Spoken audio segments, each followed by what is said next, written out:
Good in the opening round. This is the start of round 2.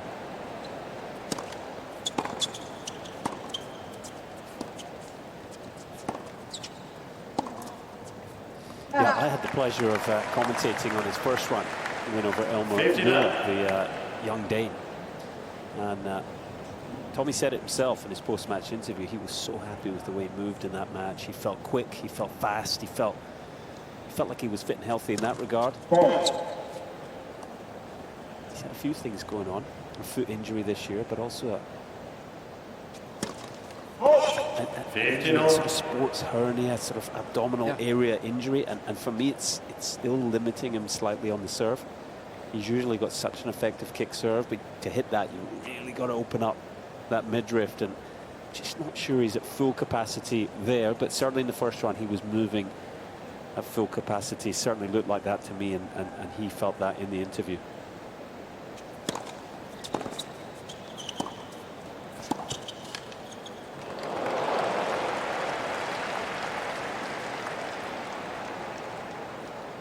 Already just a feel that he's not going to have it all his own way tonight. Such a compact backhand Borges has, hardly any take back, and brilliant little pass he threaded there.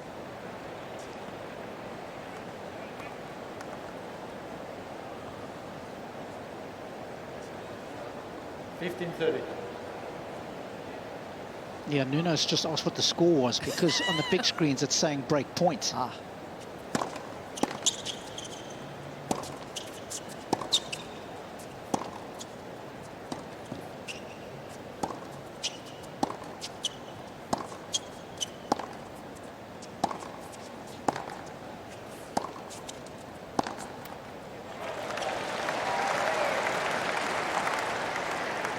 30.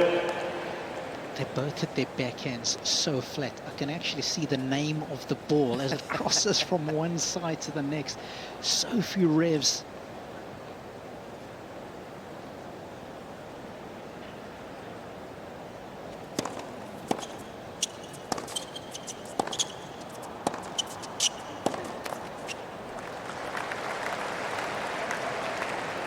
$40-30.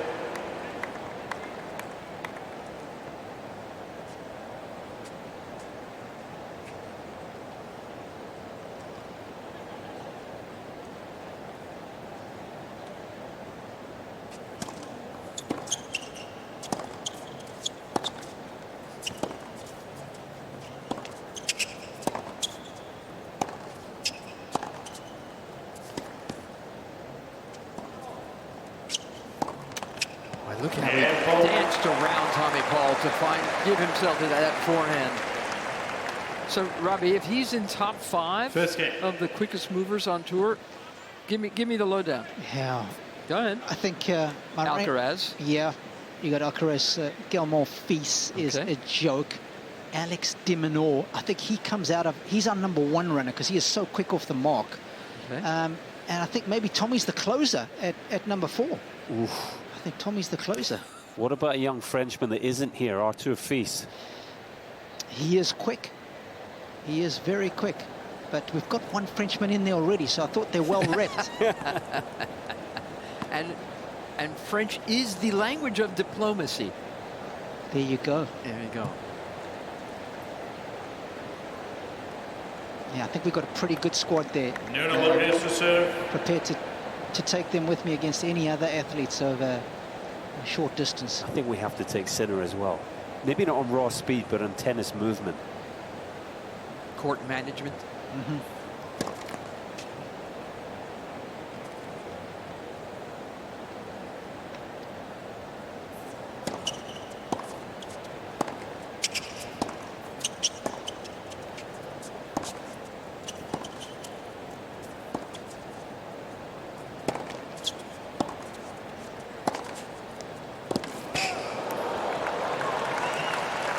Already, you just get a sense of how tough a match this could be. We're getting long points. Both players very solid off both wings, moving the ball. No fear from Nuno Borges stepping onto the biggest stadium in the sport, is there? He looks relaxed already. 30 love. And Colin, I think the first couple of games are going to be so important. I don't know how many times he's played here, but I know he's played once for sure, because I commentated on his match last year against Medvedev here, where he got pummeled, and he definitely was intimidated by the stadium. Couldn't get a grip on the match. 40 love. And it was a tough watch.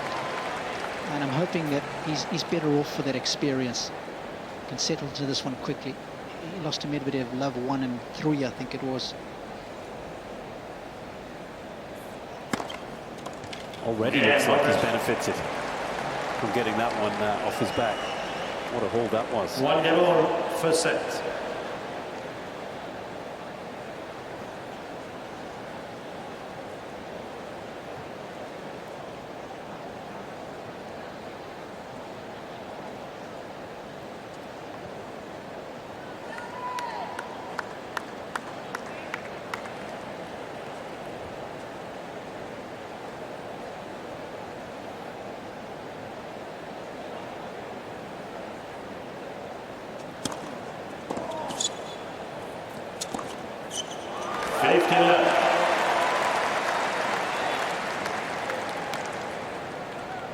Brad Stein, Tommy Paul's coach, telling us earlier today that there have been times this year where Tommy's been held together by duct tape. The foot, which would have been an issue at Wimbledon, is 100%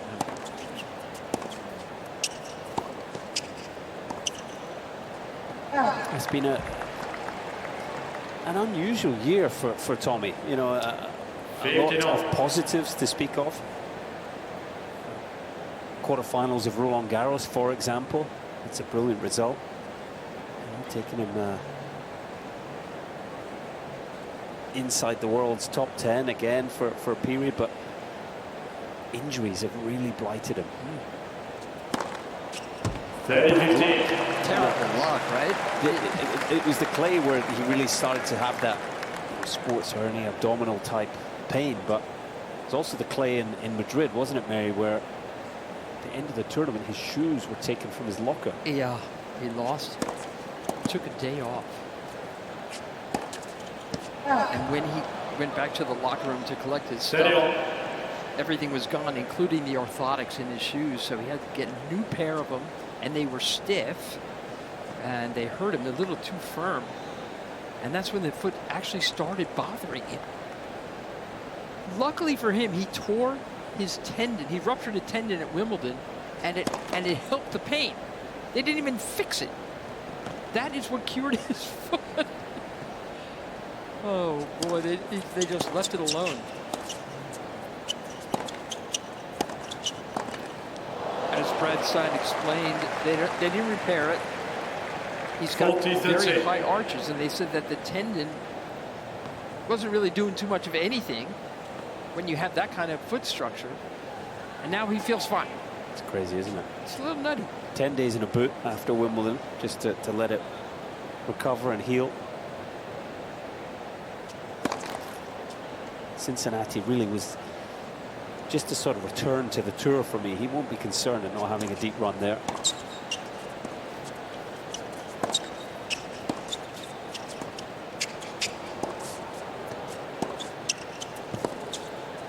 The good news for him is he appears, certainly in his first run, to be in the best condition he can be coming into the US Open. They're a fantastic team, aren't they? Very tight-knit unit. Everyone knows their roles within the camp. There's a lot of trust. Yeah, alongside Brad Stein there is Hugo Armando, who I guess you would call him the assistant coach. Does a lot of work with Tommy when he's at home. The East Coast. Brad Stein lives in Fresno on the West Coast, so you know, on the off weeks they're not always together. I'm sure they're always in contact, but Hugo, who was a very good player himself, well capable of getting on court and getting the work done with Tommy.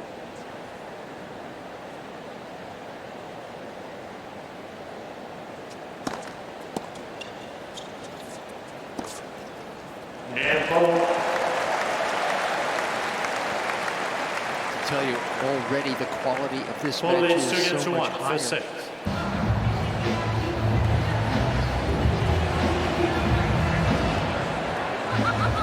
Borges' coach, Hugo Arnau, is here. His other coach is back in Players are ready, please. Ladies and gentlemen, He's thank you. the head of the Quiet, Portuguese please. Tennis Federation and the Davis Cup captain. He does an awful lot of work with Borges as well.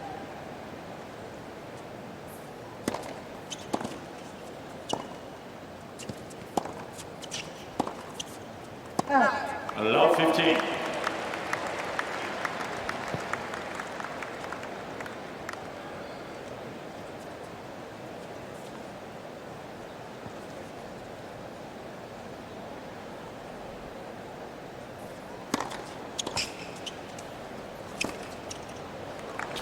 Years old now. 15 all. But now his coach says that college tennis was so good for him. He needed the time to develop, and he got it there. And there's an out in the white polo shirt, the white cap, bottom right picture. Played so many matches, got so much more experience, and he really grew as a player. 15-13. Got an offer from Mississippi State, said yes.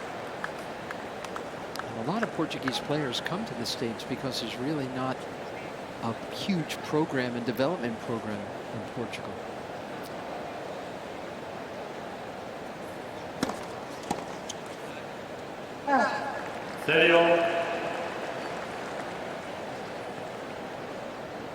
Now says what Borges is going to try to do tonight, because Tommy has a big forehand, strong serve.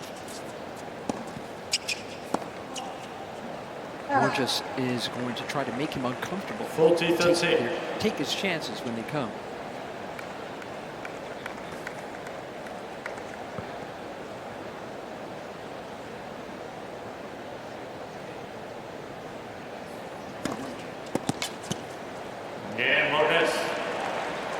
It's a good hold from 15-30 there.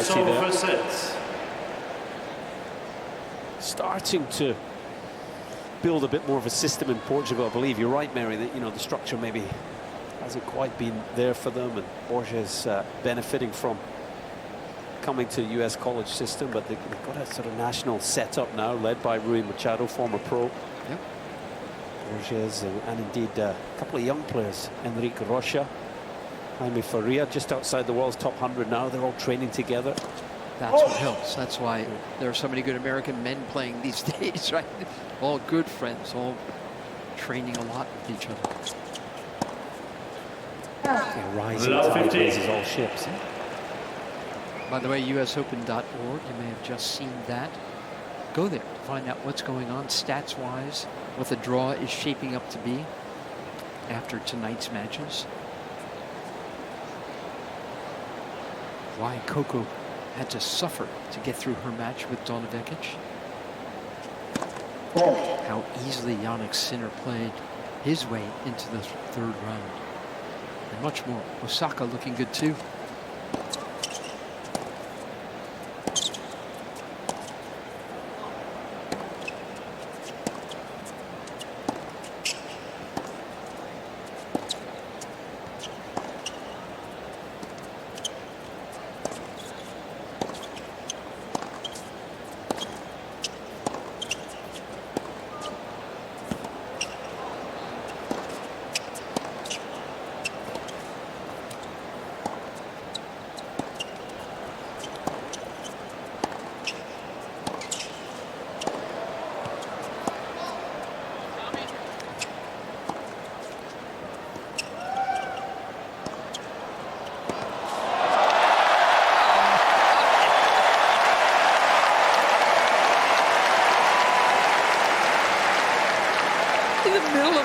Somebody yelled, "Come on, Tommy!" Well, the rally was that long. Fans getting involved. What a point! High quality point construction. Both players, the rally tolerance so high. I think also just evidence that neither really has the huge strike to sort of punch a hole in the defenses. 33 shots they went at it for there. No surprise. Paul just taking a second to catch his breath here.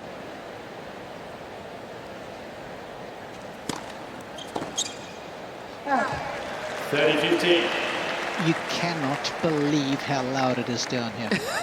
and not because of the volume of the rally. Yeah. The buzz is the loudest it's ever been. So far for me in all the matches I've done, Mary and Colin. Wow. It is a loud buzz.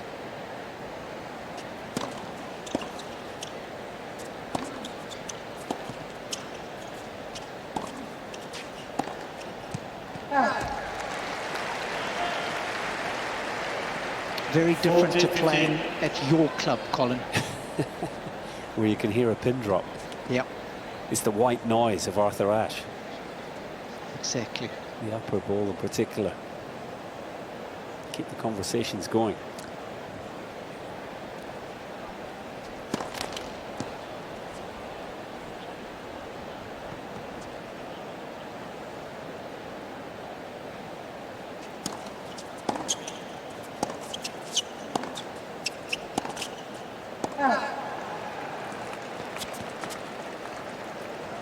You know, we saw that 33-shot rally. 40-30. And as brilliant as it was, I'm going to be interested here in how often Tommy Paul is prepared to come to the net. You know, I think he's good up there. He's very good up there. His coach Brad Stein constantly worked with him to try and, you know, come in more, back himself, and I think it could have been one of the keys to this match. For me, it's one of his points of difference compared to Borges. Maybe a slightly bigger serve, but also the ability to come forward.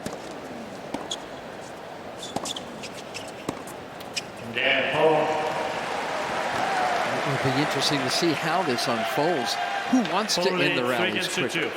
Who's willing to grind it out? That was right up there.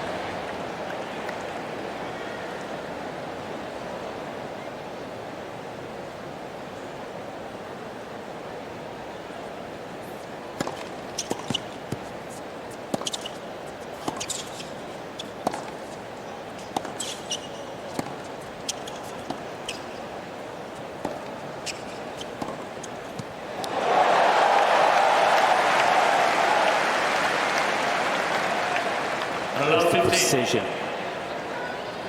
Just how good this guy's two-handed backhand is. Love the way he gets that right foot down the court there, closes the stance off and just drills through the ball.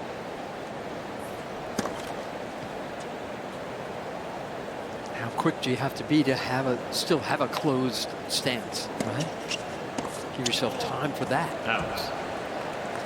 15-0. It's a mindset as well, isn't it? Getting to the ball quickly, giving yourself time to get set and do something with the shot, and rob your opponent of time. Yeah.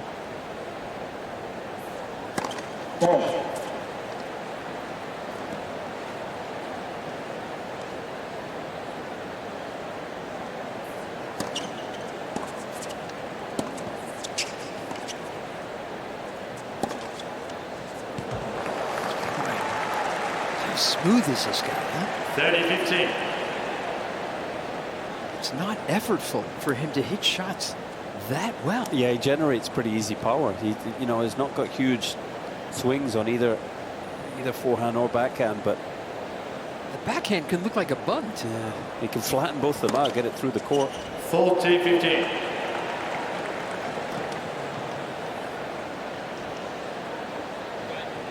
It means business tonight, that's for sure.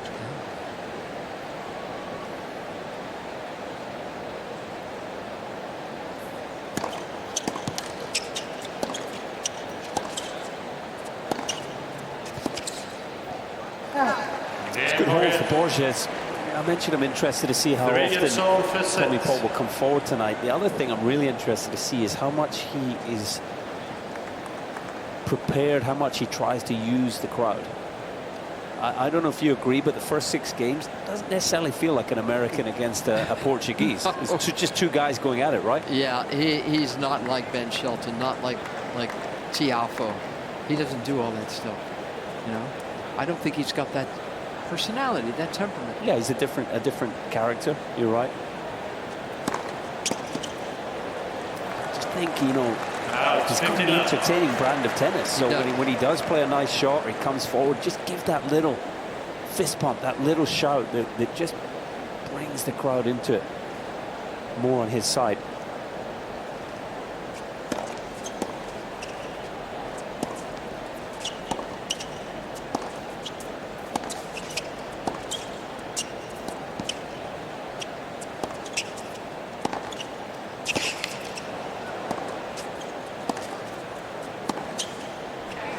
When you actually look at his record as an American, he's had more success at the other 3 Grand Slams. This is the only one he hasn't been to the quarters of, right? And part of that is draw related. You know, he lost to a guy called Jannik Sinner last year, so, you know, that's a pretty tough 4th round draw. You know, but it does, I think, speak to the fact that he doesn't necessarily love playing at home as much as some of the other American guys. Or, oh, that's interesting. Certainly use it to his advantage in the way they do.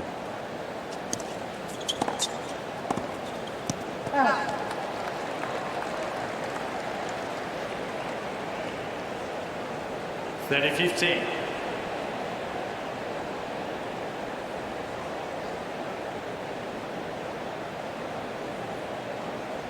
Taylor Fritz, Ben Shelton, Francis Tiafoe, they speak so much about what it's like to play before these fans at the Open. 40 15. Mary, what was it like for you? I mean, you're a local. I mean, I can't imagine what it must be like to play literally in your own backyard. I lost no matter where I played, Ron. But John McEnroe, he was a different story. In 1979, when he and Vitas Gerulaitis got to the championship match here,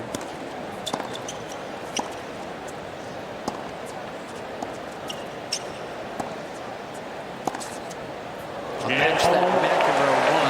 They both felt that the fans wanted 4 counters. First set.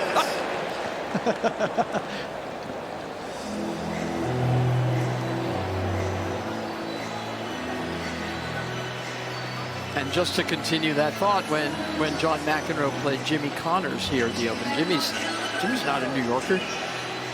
John and I grew up about 20 minutes away from him in Queens. And McEnroe couldn't quite believe that everybody seemed to be cheering for Jimmy instead of him. He was the homegrown boy.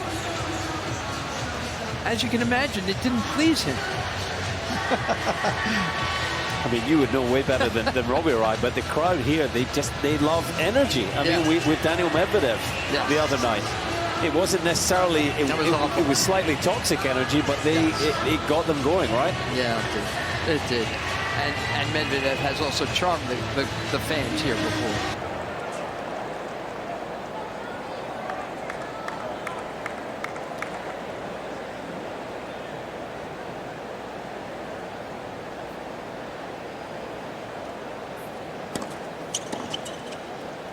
Now it's 15 left.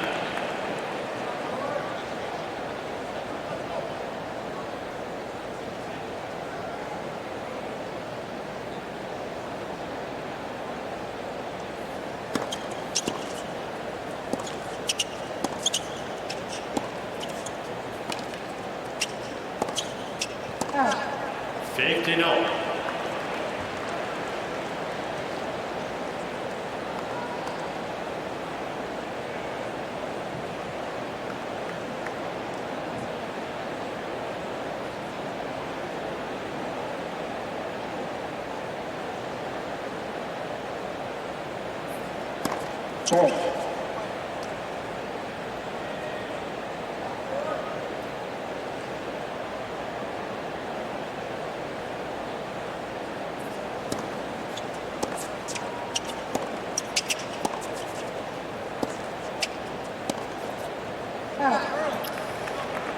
Disappointing one there for Paul. 30-15. The feeling that he was starting to get the better of the longer points, you know, 15-all, second serve. That's a chance to just create some scoreboard pressure on your opponent. Gets him off the hook there with this forehand. That's the wing for me, where he's more erratic. Sometimes just see him pull off the shot a little too early. 40-15. It's also the shot that can be the difference maker for him when he's going to go for it, look to do more with the forehand.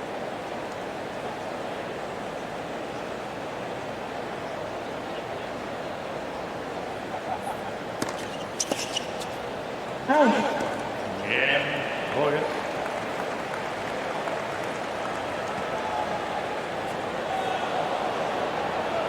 Forgets on for sets.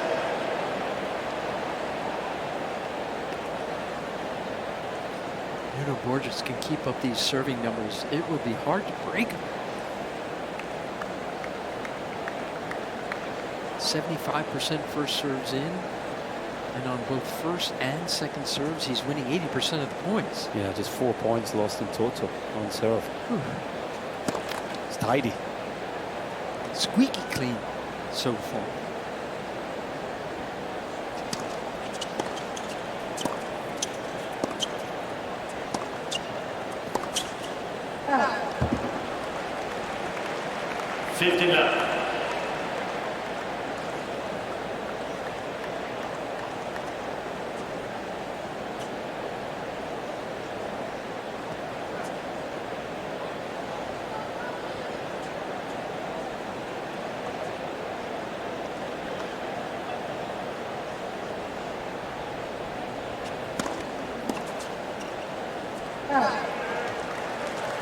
Love.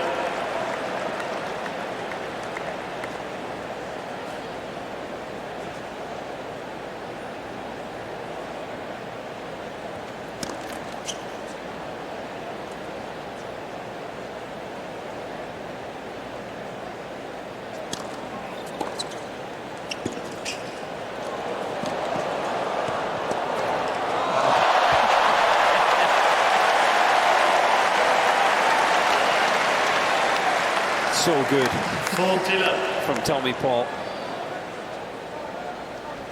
Improvisational defensive shot. First of all, this one here, he's just about as good as anyone with a chopper grip. Not for the first time. Backhand down the line, coming to the fore.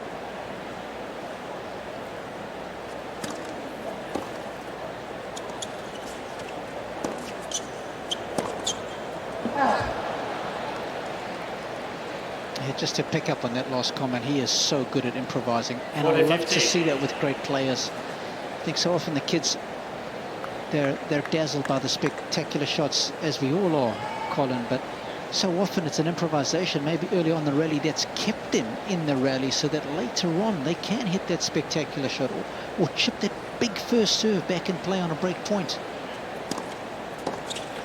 It's such an underrated skill.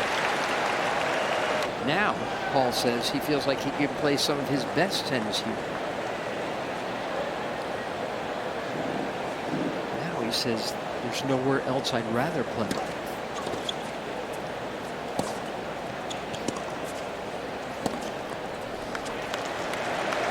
Love 15. Love that return. That was the point we just made and heard from Robbie. You know, first point of this game was so important, and the ability just to block that return back into play, get in the point. One of Paul's strengths for sure. He's got something to work with here.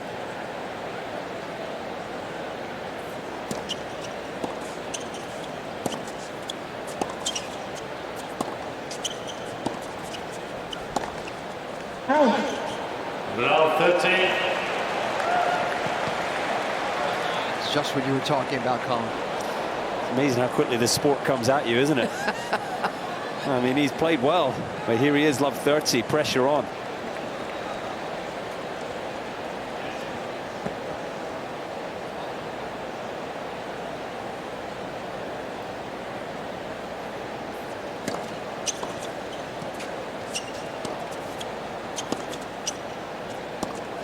Same again, that little chip return down the line. He gets himself in the point. He's just playing this game, managing this scoreboard so intelligently.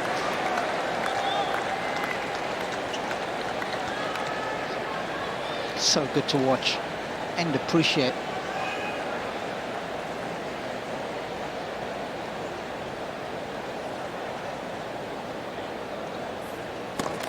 Let's for service.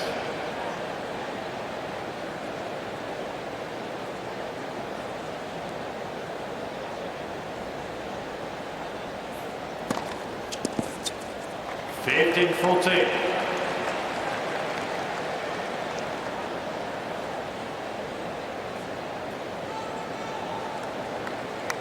Yeah, you could see from Hugo Armando there, why didn't he chip it again? Let's see what he does with this one.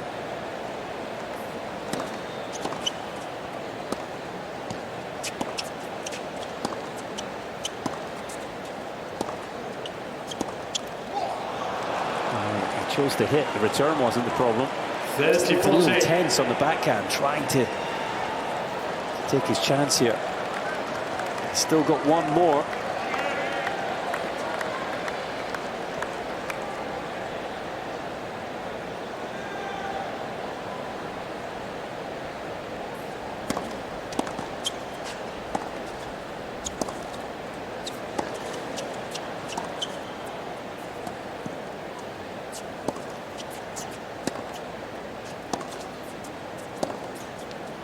What a drive from Borges to hold on. Whew. Back to deuce. Yeah, that's a really gutsy forehand from Borges. I thought Paul could have gone to the net there after his own first forehand, but once Borges was able to turn the point in his favor, he wasn't backing down. Yeah, you're bang on, Colin. He was so out of court. I thought that's when Tommy could use that athleticism that we've been speaking about to sneak in. Yeah, he's so quick at getting up the court. Yeah, perfect situation for him to utilize it.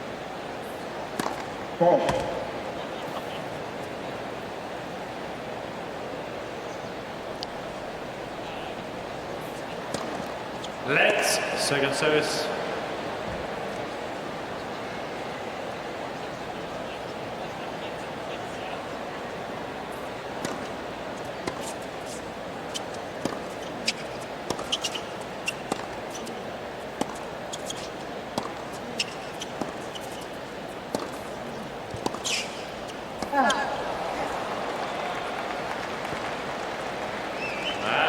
Well, if he doesn't break here, this will go down as a big chance miss for me. He had a racket on the first return on the first break point.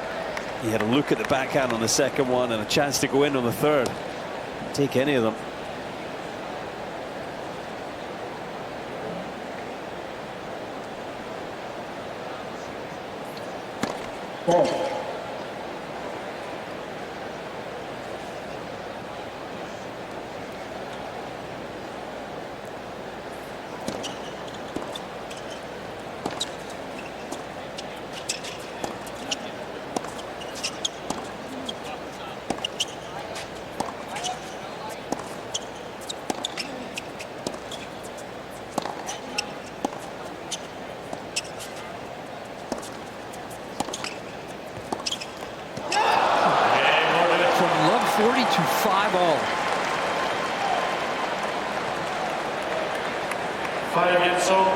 Did Borges win that game, or did Tommy Paul just lose it? Well, it's a little bit of both. You know, you have to credit Borges, who could easily have crumbled there with 4-5 love 40, and that would have been too much for a lot of players. Yeah. You know, he did his job, but a bit of help from Tommy Paul from me. He had real chances there on the set points. Chose to stay on the baseline.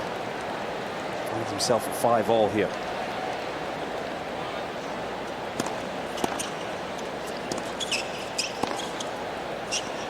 That's 50 left. Yeah, I think had Tommy Paul been playing a few more matches post Wimbledon, I think those are the kind of situations that he definitely converts on one of them. Just perhaps a little rusty, having not played much post Wimbledon.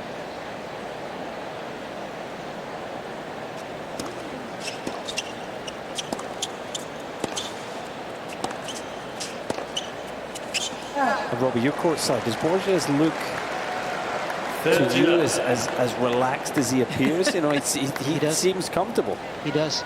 I would like to see a few more balls directed to the forehand, but not just one or two before changing.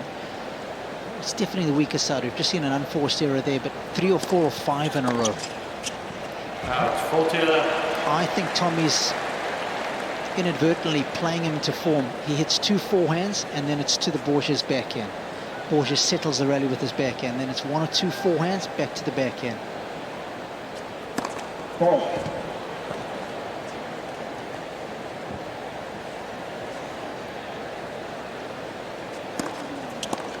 Again, Paul. Paul leads 6-5, first set. Ace.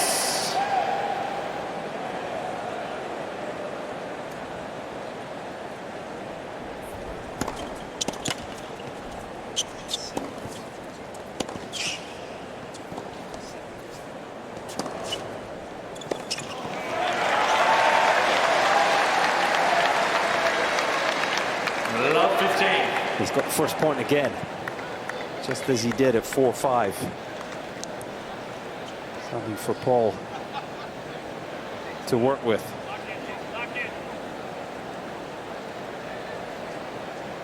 Lock in, says Brad Stein.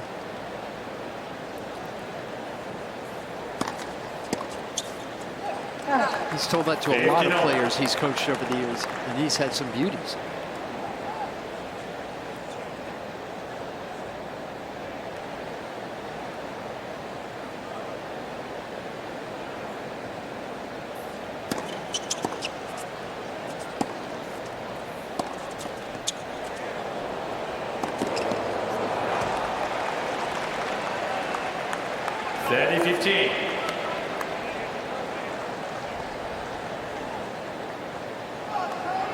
Yeah, Brad probably best known for his work with our colleague Jim Courier. Jim Courier. A lot of success with Kevin Anderson as well, Robbie's compatriot.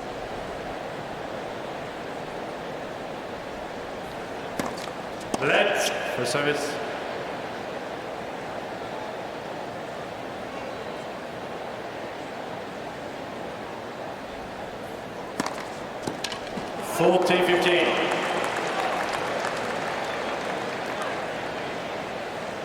It's his biggest serve of the night so far. 122 miles per hour.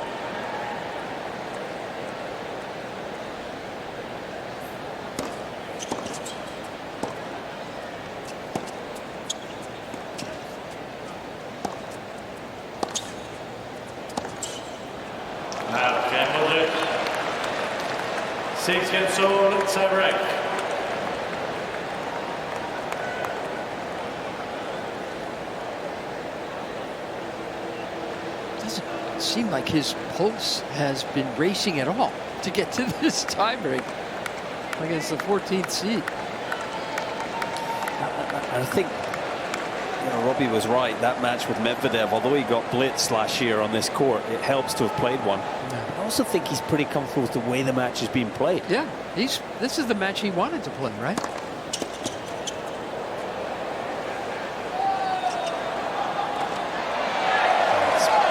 Vast majority of points from the back of the court. These guys battling it out. That's what Borges, that's why he's happy. He's had some good wins at the majors of late as well, so that that grows the belief against these top players. That match that he won against Ruud at Roland Garros this year. Yeah, Cerundolo in the first round of Wimbledon as well. Yes, good shout, Cole. Lasso, he beat Rafa Nadal, his idol.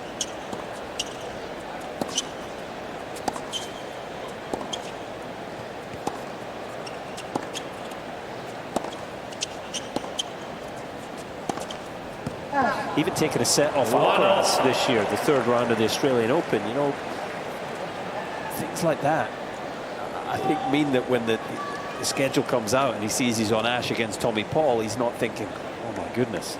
He's thinking, great, I can't wait for that. Right in this match, the Portuguese.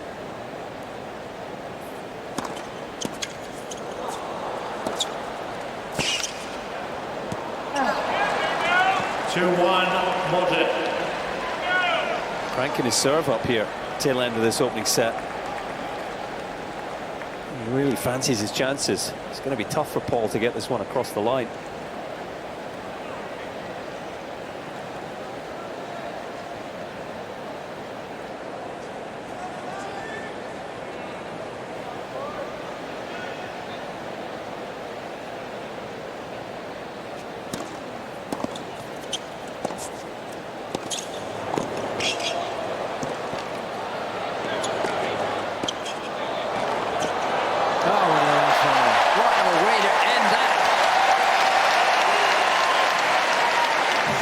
beautiful, huh? Just so natural. Yeah. You know, 2-all. probably should have won the point with the overhead. But, you know, no panic. And that's a brilliant backhand volley from below the height of the net. A lot of players would have panicked and missed there. Just think we could see that more from him.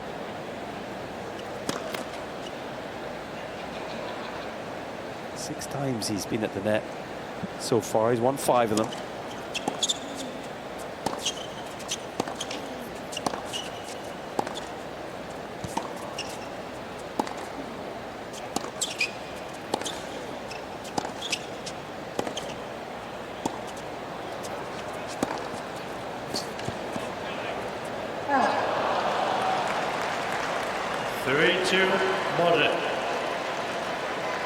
Borges has got very lucky there.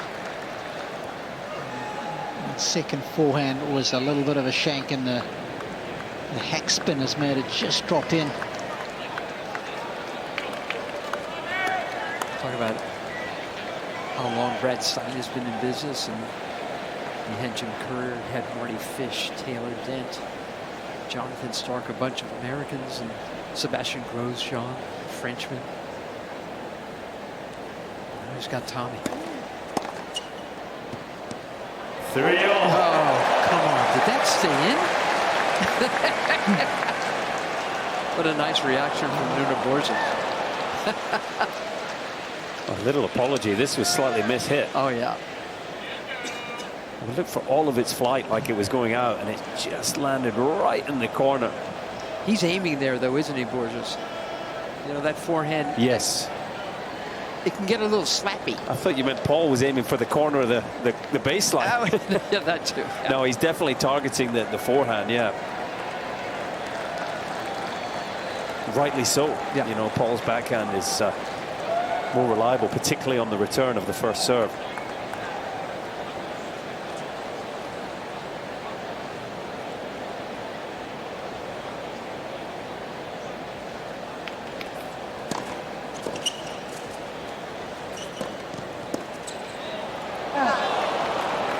Just a little surprised he isn't 4-3. continuing to sort of chip that forehand. You know, we saw it 4-5 on the juice side, where he just chipped it really deep to get at least neutral in the point. He's tried to hit pretty much since then and dropped another one short there.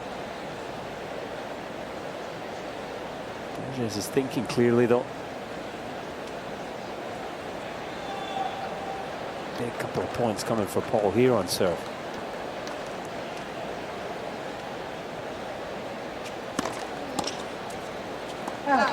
Four.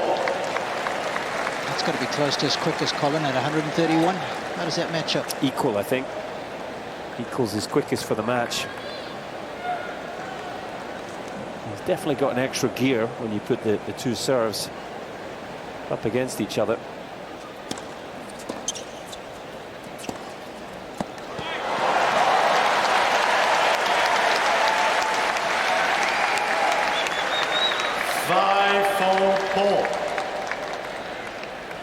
This time it was the angle, the width he created with that wide serve. No hesitation to attack the space.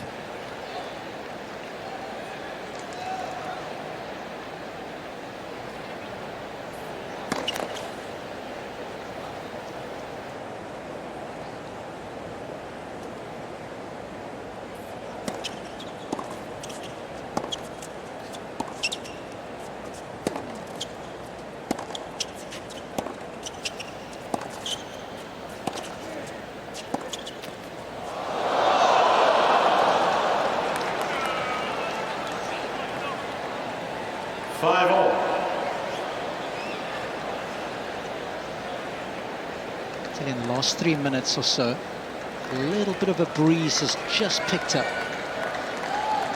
I'm still trying to figure out which way it's blowing. It seems to be swirling somewhat.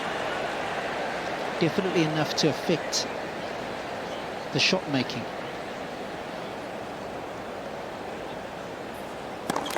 Let for service.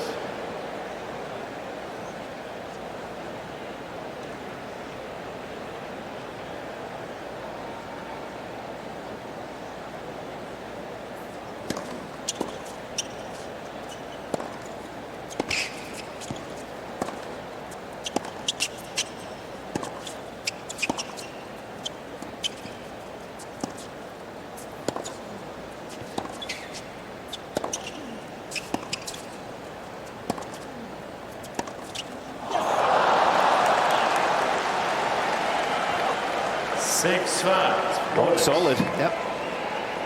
Paul picking away at the forehand that time, but Borges refusing to make an error. In fact, he was probing. He was the one looking to make it happen. Very impressive.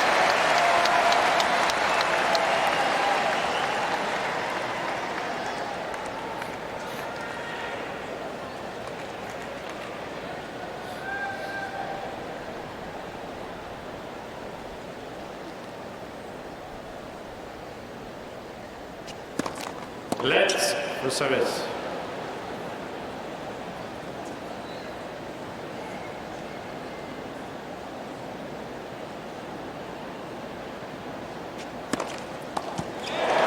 Run. 127. Out wide. It'll switch ends. Yeah, you know what, Colin? Tommy could really be juicing up this crowd if he wanted to. Yeah. He's not using them at all, is he? You know, and it's a personality thing. Yep. But can you imagine Tiafoe or Shelton and just hit that serve to save a set point? And look, it's a weapon in this match for him, potentially, you know, to maybe just try and unsettle Borges, to energize himself.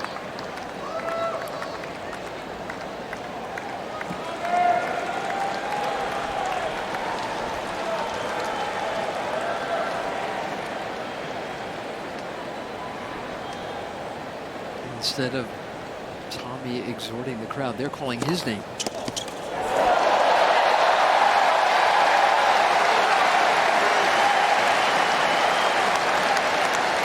Both players stepping up in this breaker, though. High quality tennis. Fourth set point. Remember, he had 3 on the Borges serve at 4-5 in the set.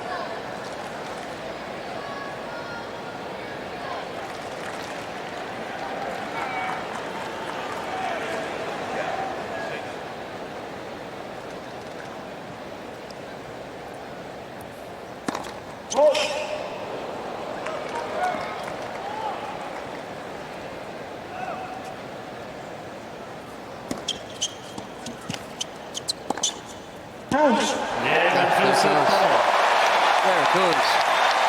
7 games to 6.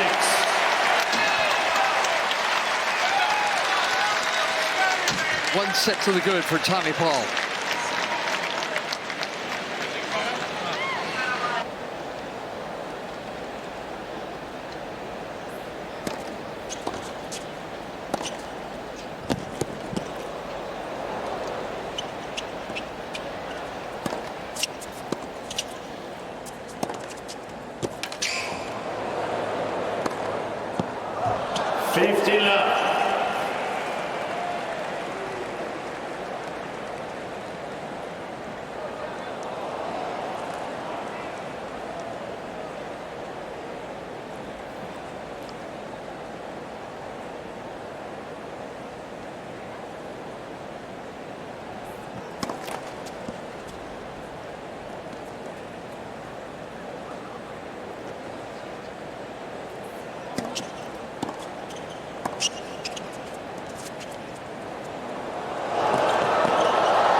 Speedy boy. That's a good game. I love that point from Paul, stepping in for the second serve return. He does that so well. I just think he's too much for Borges, and if he plays in that fashion. He should use his options. I think so. Borges, just check if it was a double bounce or not. Or was it a clean get, I think? On his own shot. Yeah, exactly. Sorry. You're right. I'm thinking it was Tommy that was chasing it down. It was him. Trying to buy himself a let.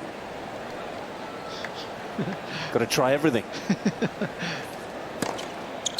30-15. Just going back to that second serve return that Paul hit, particularly on the juice court. He's so good at hitting the second serve return and following it into the net as well. We haven't really seen that yet.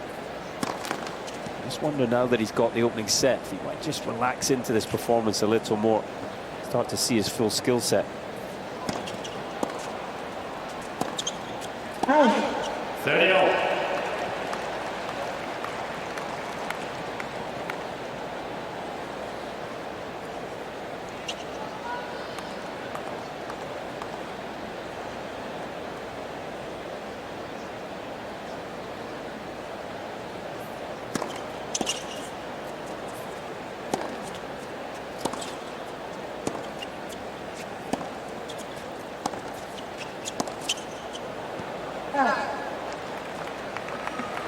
40-30.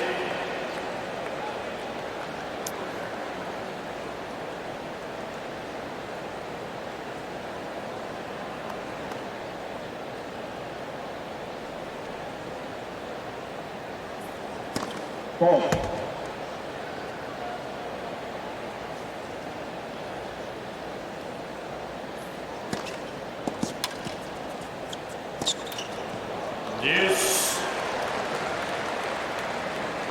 Not too dissimilar to the forehand that he missed to lose the opening set. It almost looks like when he has more time and a slower ball, it's a problem for him. I think he prefers to have a bit of pace to redirect Borges on his own forehand.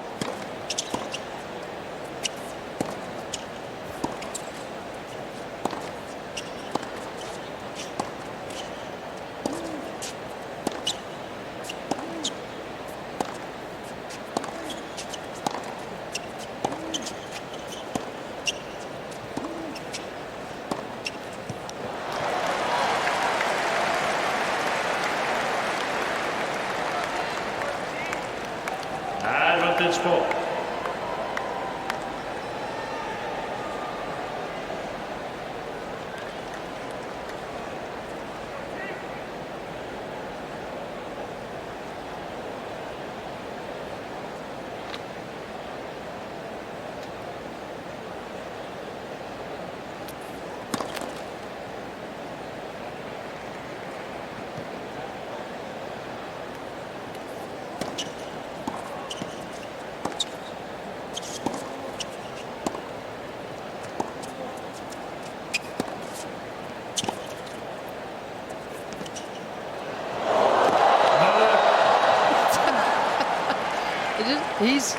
Borges just seems unreasonably relaxed to me. What an unbelievable point he's played there.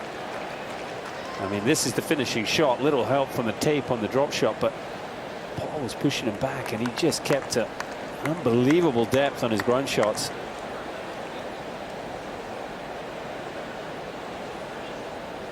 Four important break points saved. Still no break in the match. Here's a chance for Paul. Advantage ball.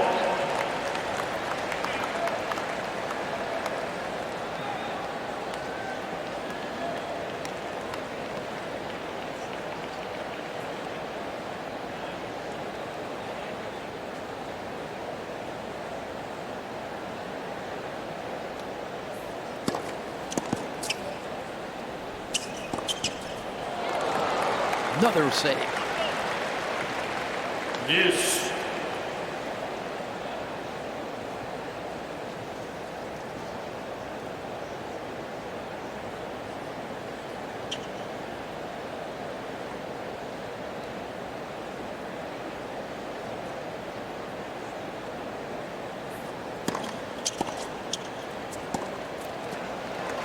Advantage ball. Oh, it's a couple of really good returns on the juice court.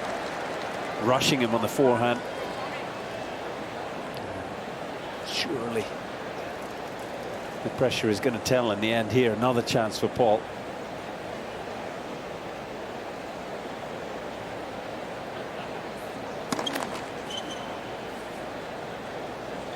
Scoreboard graphic just momentarily wrong. It's break point, of course.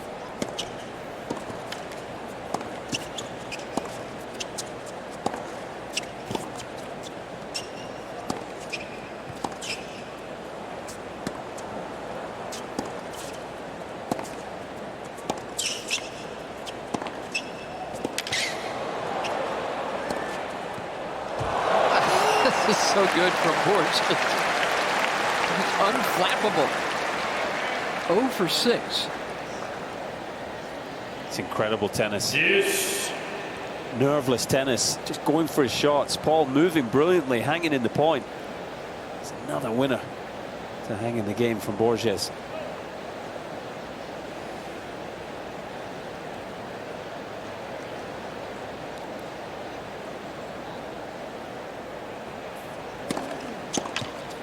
Advantage ball.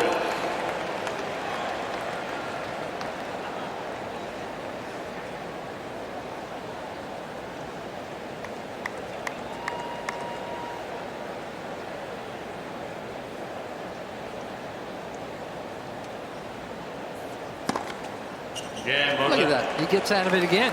First game, second set.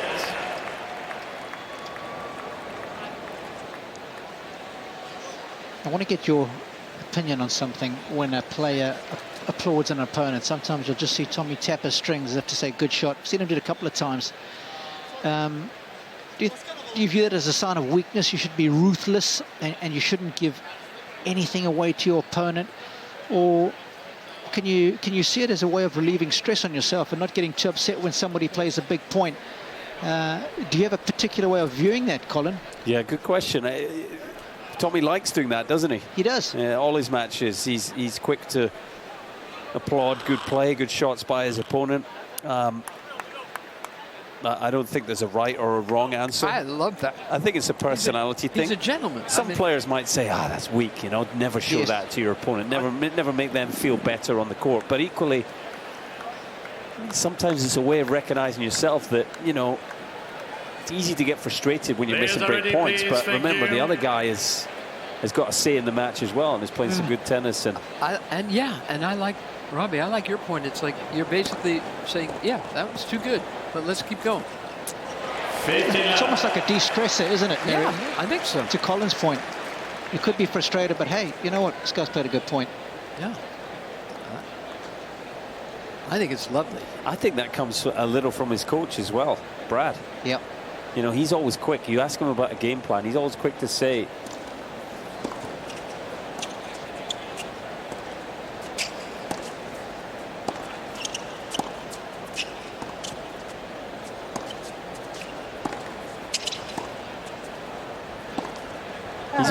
you know, this is the plan, but you've got to remember there's a guy on the other side of the net trying to implement his plan and exploit your weaknesses and stop you from doing so. You know, I think they recognize and have a lot of respect for the other players on the tour. So personally, I like to see it. I think it's a good thing. I like just the vibe, but I completely understand the point if someone was to say, nah, you've got to be ruthless, don't make your opponent feel good out there. 40 love.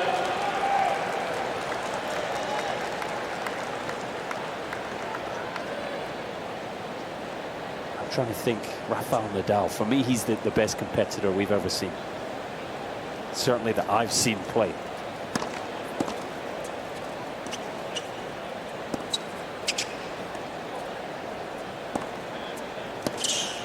And I say that because he was ruthless. 40-50. But he did it with the ultimate of respect for his opponent as well. Did he applaud good play from his opponents? Did he say good shot, clap his racket? Not too many, maybe occasionally, not too many times. Yeah. What do you think, Robbie? Yeah. I don't think he did that. Occasionally. Yeah, not very occasionally. Very. He'd maybe give him a little nod or a look. Game point. That's okay too. One game ball, second everybody set. knew how respectful Rafa Nadal was, not just to his opponents, but to the game itself.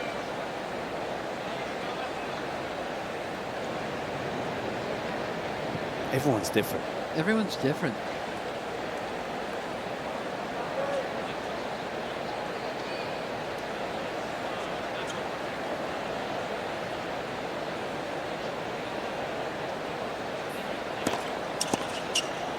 Oh. 50 love. Speaking of Spaniards, Robbie, we love our golf. I always love the Severiano Ballesteros, the legend. He always used to say, you know, on the first tee, he'd shake his opponent's hand and wish them luck, but inside he's thinking, I want to rip you apart. Yep. And that's just a different personality, isn't it? It certainly is. 50-0. And I'm sure the Europeans will be tapping into Sevi's spirit in a couple of weeks' time, Paul. Yes. They're coming back, Mary. They're coming back to take on New York. I know.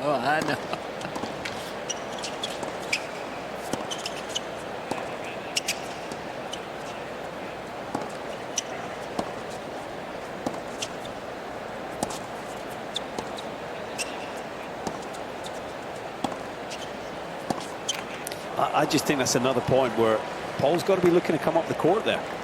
He had the chance to take a step in, take one of those forehands in the middle earlier, and just take the game to Borges. Yeah.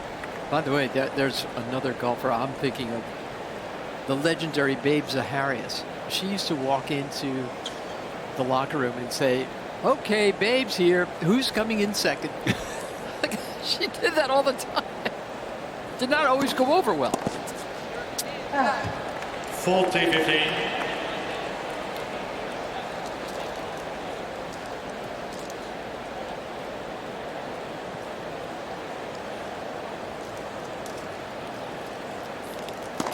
Ball.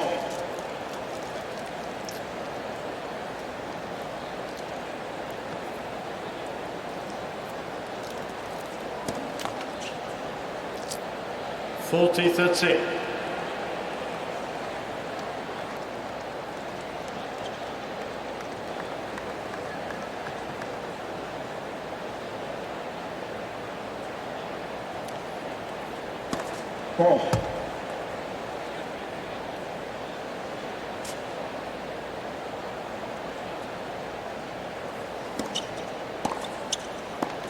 Yeah, that's the way, you know. He's got to look to take the game to Borges, and I appreciate that he's a set up here, but it was a pretty 50-50 set, and if he keeps going that way, the match will remain in the balance. I think there's an opportunity for Paul to go and dominate a few more of these points. Advantage, Borges.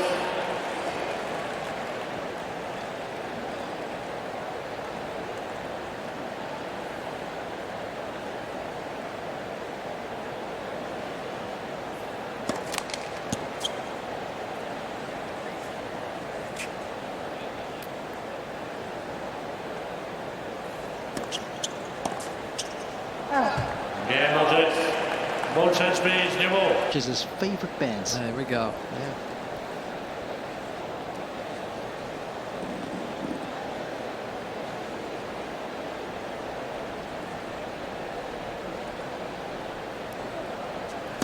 Ball.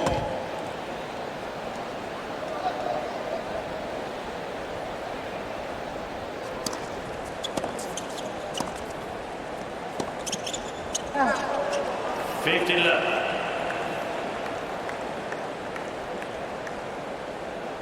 Been very comfortable on serve tonight, Tommy Paul. Just got to keep the focus, keep the intensity. As much as he'll be frustrated that he hasn't been able to break, last thing you want to do is just let the focus slip on your own deal. Let's for service.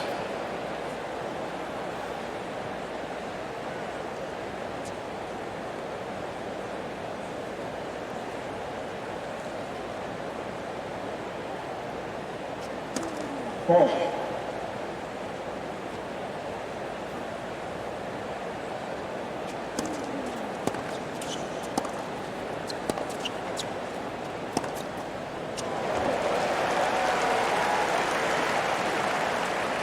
Thirty left.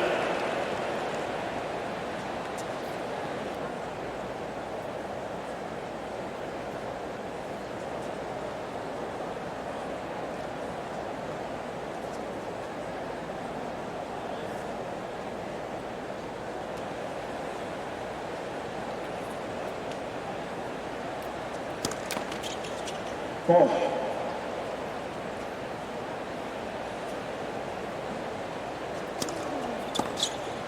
Ah. 40 left.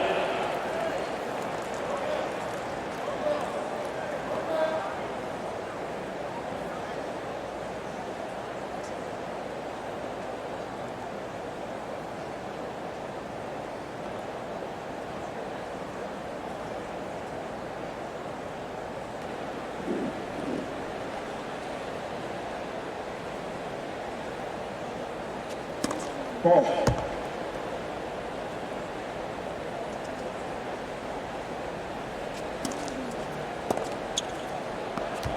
Game ball. Another easy hold from the American. 2 games all. We like telling that story on Tommy Paul that he got tested some years back with a whole bunch of the other American guys in the gym, you know, fast twitch muscles and all that, jumps, you know, and this guy, what's that? Oh, it's starting to rain. It's beginning to rain. Rob. Yeah, a couple of very light drops, Mary. Sorry to interrupt you there. No, that's okay. And the roof is, sounds like the roof is going to close. Fault.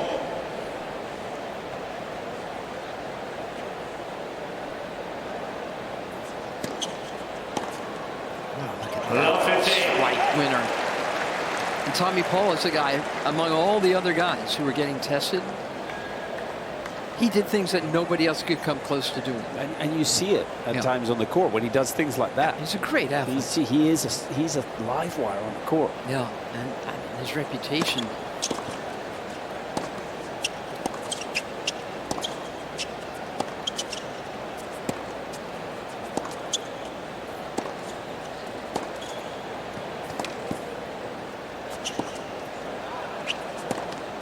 Beautiful, beautiful stuff from Borges.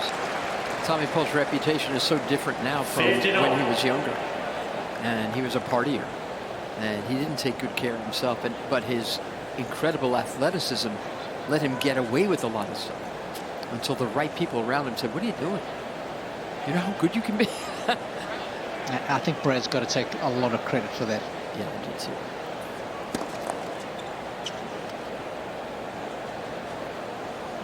Brad Stein's such a thoroughgoing professional.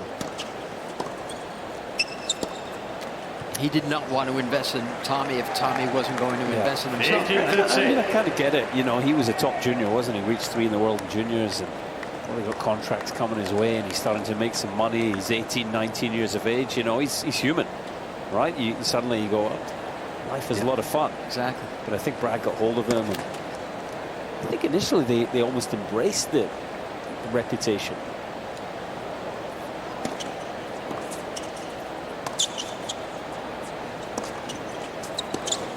I guess it depends on your ambition. Well, but they wanted people. They were happy for people to think that, keep thinking that, while they were quietly getting the work done. You know, and just doing the hard yards. And you look at the player and the athlete he is now. My goodness, you don't get there by accident. More chances here for a break, surely this time. I don't know. 0 for 6. Fault.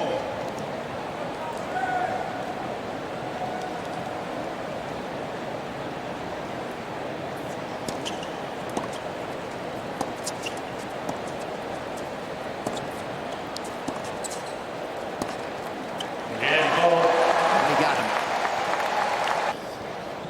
Part of it is almost he needed that. It's like an insurance of like, I'm not putting the work in, and so that if it didn't go his way, it's like it was more acceptable. I don't know if I'm making sense there, but I think, I don't know, deep down he was a little almost afraid to really get after it and try and maximize his talent. I mean, he made the Wimbledon final, goodness me. I mean, He was a great player. A great player, of course. My point is that there's a difference between a great player and a great career. Yeah, absolutely. Yeah, I think to your point, to answer that question ultimately, yeah, I mean,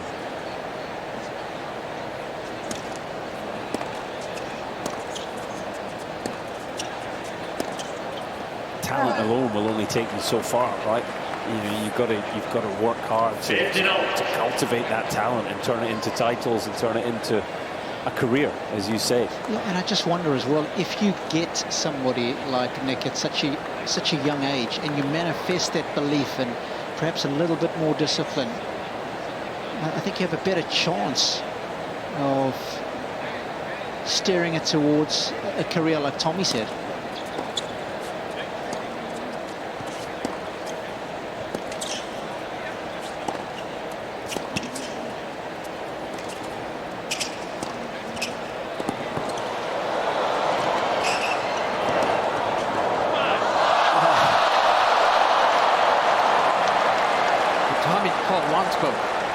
He wants to be a great player with a great career. Yeah, and I mean, of course, Nick's beaten the best players in the world. He's been to a Grand Slam final. But when I'm making the comparison, I'm just talking about the day in and day out of discipline. Tommy knows how to have a good time still. He's got his hobbies on his side. But I just think if you had got Nick younger, perhaps with the right coach, I think we could have seen more consistency. And I don't think that excuse, if you want to call it, Colin, would have manifested itself to such a great degree.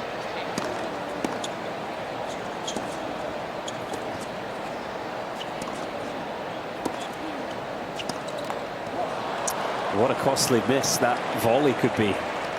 Just switching off, maybe. You know, just that little discussion. Jake Garner, the referee, coming on the court, talking about the roof closing, just a slight delay. As Paul let his focus dip here. First break points he's faced all night, having just grabbed hold of the real momentum in this match.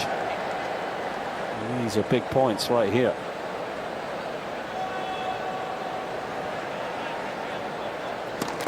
Let's for service.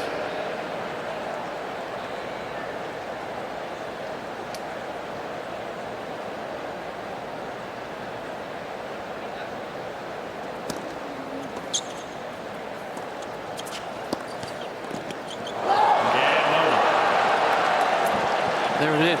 3-game second set. That's another volley that he should have made. You wanted him to go up there. Now look what you've done. Well, I can't help but think his focus did dip there. Yeah. You know, he missed a tap-in at 15-all. And maybe just the pressure of suddenly being break points down got to him here. That was the key volley. You know, make that, you're 30-15, it's all good.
Break starting to come thick and fast here. A couple of chances for Paul for our third in a row. Just a turbulent period in the match. What a bonus this would be for the American, having failed to consolidate in the previous game.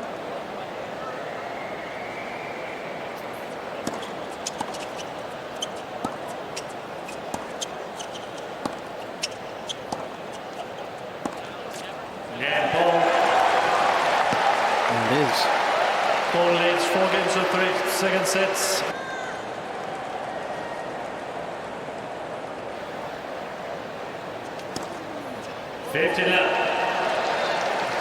Harry, I can tell you the roof is closed. Thank you. Does that make it even louder in there?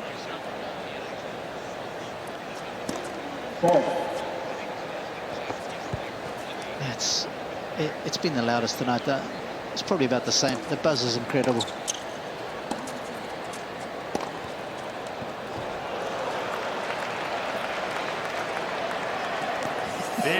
Little fist bump. I mean, these guys are playing such a pretty brand of tennis. Neither one of them, though, is really showtime. You know? Yeah, he's very understated. Very understated. A lot of good manners out there on the court. Exactly right.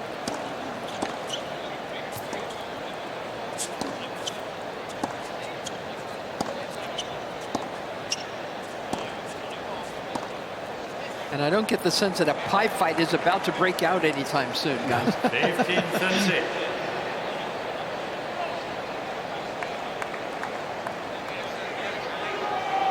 Paul finds himself behind in the count again on serve here.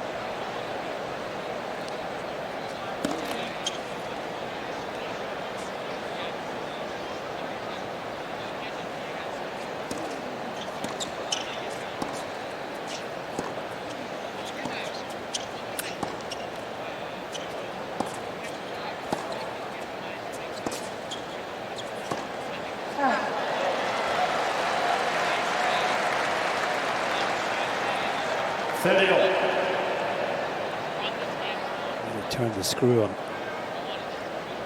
those last two ground shots. I still think there are opportunities. I'm in Brad Stein's camp. I'd like to see him come in more. I really would. Just sort of break open the set right here. here. He can do it in a blink of an eye. Hit one of these balls and in behind it. 40-13. But, you know, I guess at this stage he's far less likely to do it, isn't he? He's a set and a break up. Yep. Probably feeling he doesn't need to change anything.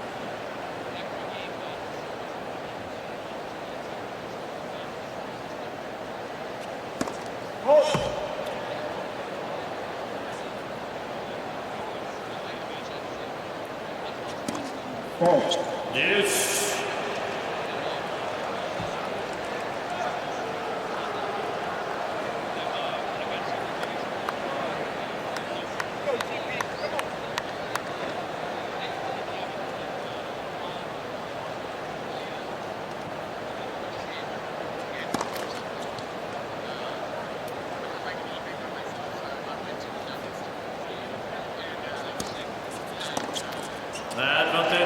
It's a balance as well, isn't it? It's sort of, you know, in a Grand Slam, you're obviously looking to win 7 matches across, 15 days now here at the US Open.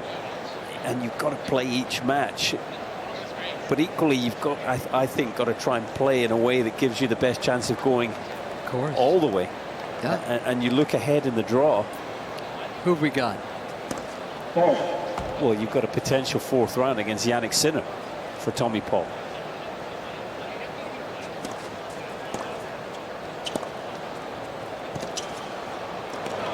There you go. You know, the player that beat him in the 4th round last year. And I look at Paul here. Okay, that's the 13th time he's been to the net. He's won 9 of them.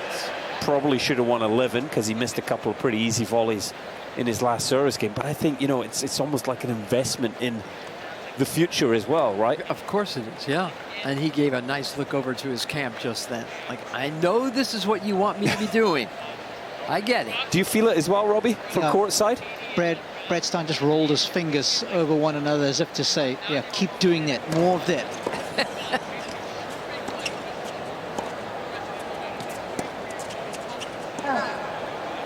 Well, 15. Yeah, when you face somebody like Jannik Sinner in your future, you want to be as efficient as possible in week 1. That guy's like the end boss. Exactly. For baseline game, isn't he? Yes. Nobody beats him.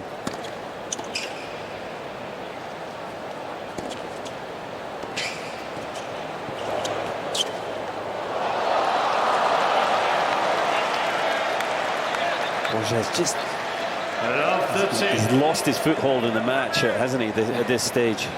All of a sudden gone off his game. No emotion whatsoever from his coach there, Hugo Agnal, but he'll be frustrated.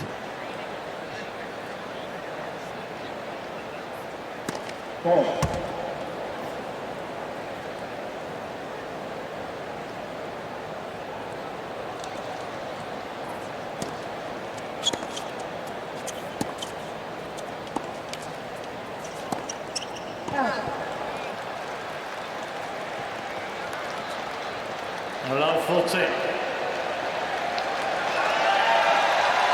3 shots for a 2-set lead.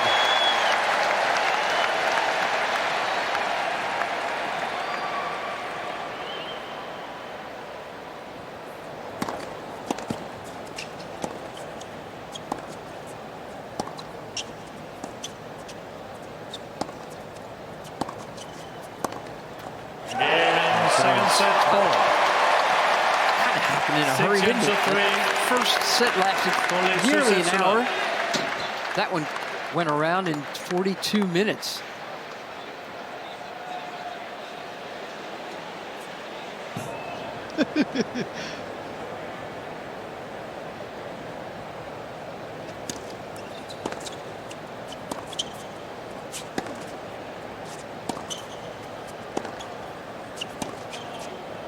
Out. Love 15. It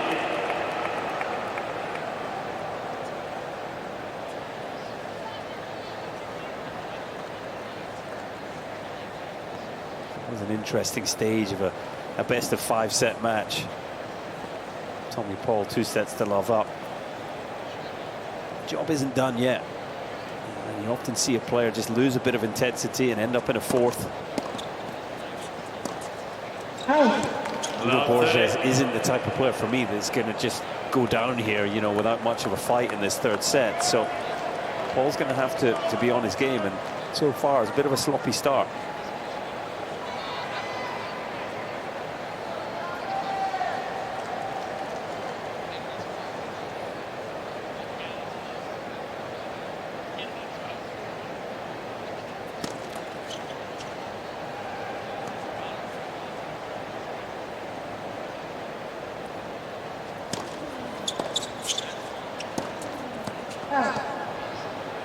Wow, really trouble. Love 14. Trying to block that off. He's just gone over to his corner there, where his entire coaching setup is. Perhaps looking for a couple of words of encouragement.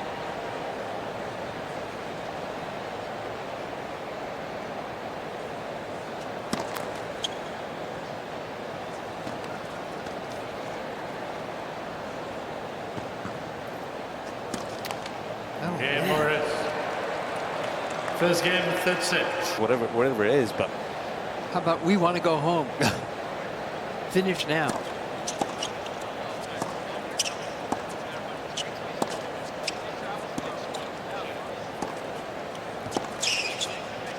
What would your phrase be, Robbie? 59.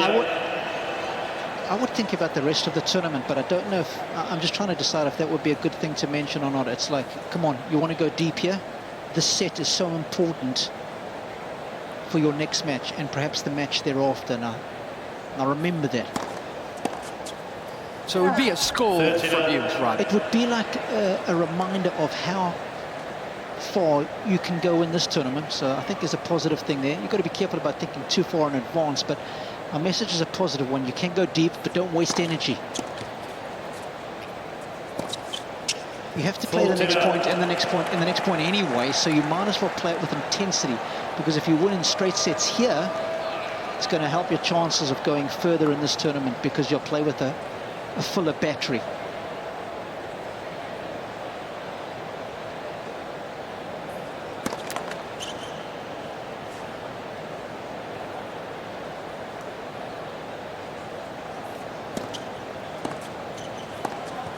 Okay, but Robbie, you do know that coaches aren't allowed to have long conversations the way you've just described. yeah, but I think you could. There would be a conversation, that, obviously, right? in the locker room that, you know, that's the phrase.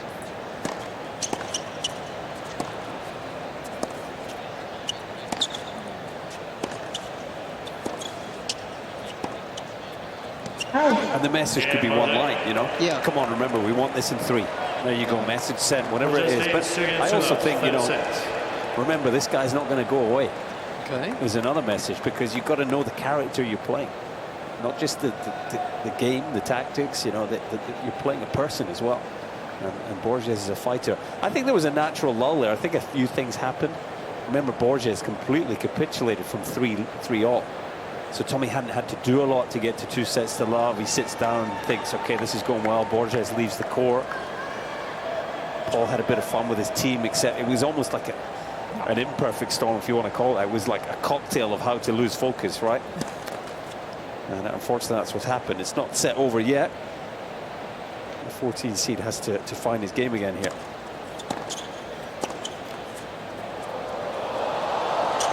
No.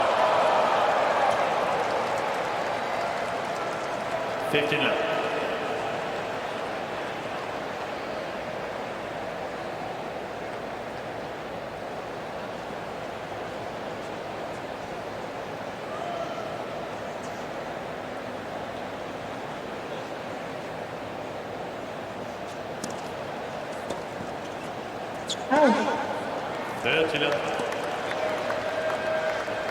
Add to that the fact that, you know, the start of any set, but I think particularly here, it's always a bit of a lull in the crowd as well, isn't it? The atmosphere quietens. A few people have maybe, headed off into the New York night. Yep.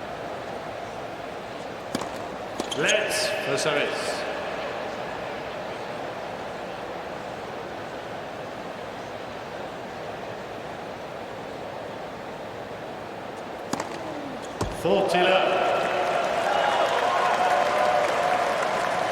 That's one area for me where Jannik Sinner has separated himself. Very rarely loses focus or concentration, does he? That's exactly right about him, but it's been true of Alcaraz this tournament. In the first 3 rounds, hasn't dropped serve yet. And that's a guy who usually can, start goofing around 2 sets out. Gets playful. Starts going for circus shots. He has not done that. Heading into the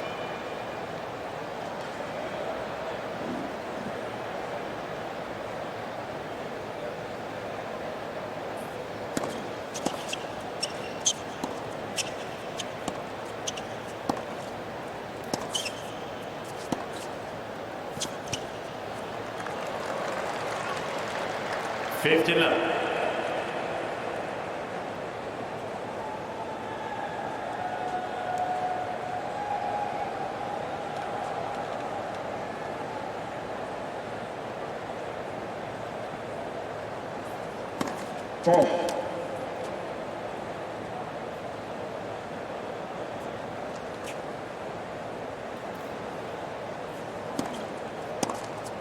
Hey. 30 left.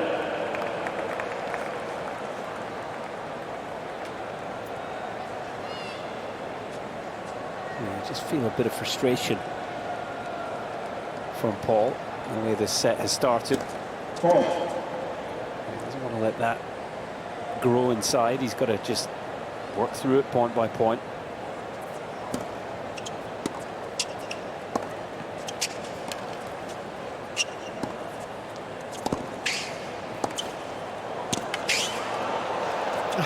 Again. Oh, he wins a point.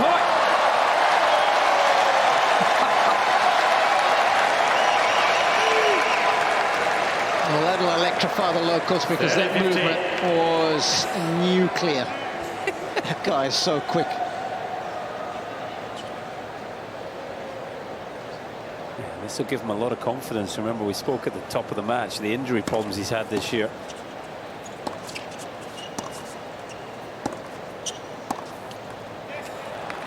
Moving well.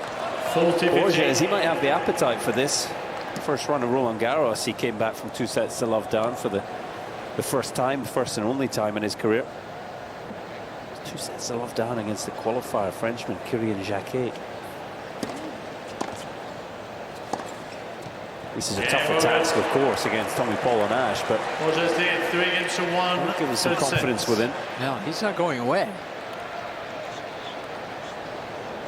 It looks like he's suddenly recalibrated that forehand. We've seen a couple of rip-roaring ones in that last game. For me, that's always a barometer, that forehand down the line, when you're changing direction from the cross court, because it's so difficult to do, especially if it's off your more suspect side. Timed a couple of buttes in that last game.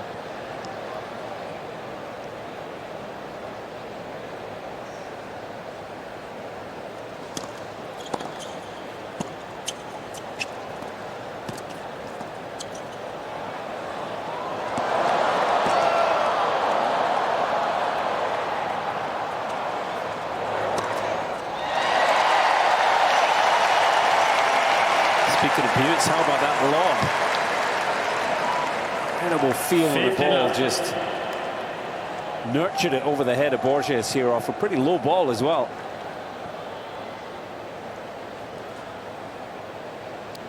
Yeah, it was filthy feel, wasn't it, Cole?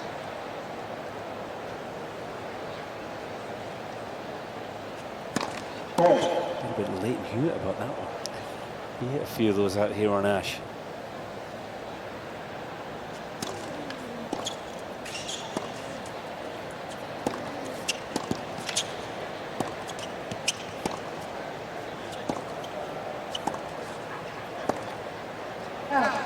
There's also a Scottish player that I knew. He had a pretty good lob. 30 love. Saw it go over me a few times from about the age of 9.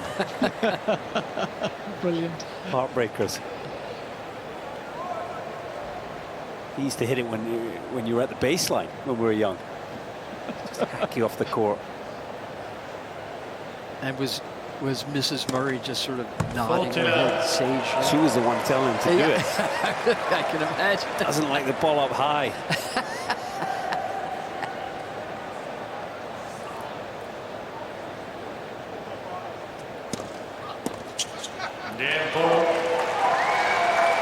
Borges lead 3-2, third set. Stay a lot longer.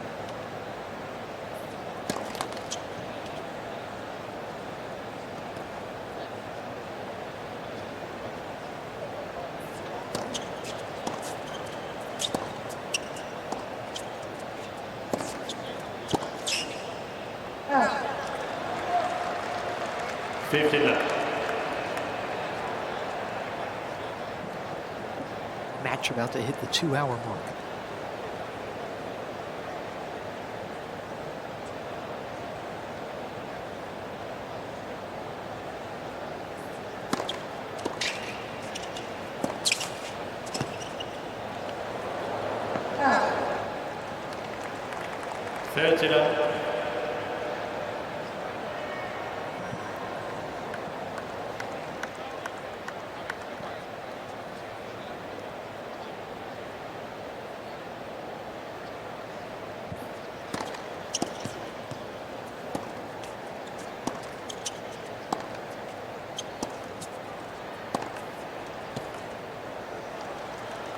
Amazing the way Borges has been able to find his game again here, and if anything, take it to the best level he's played.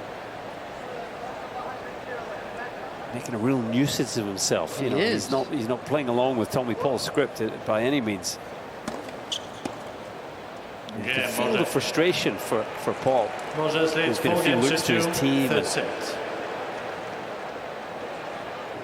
is not going to be easy for him to turn this set around.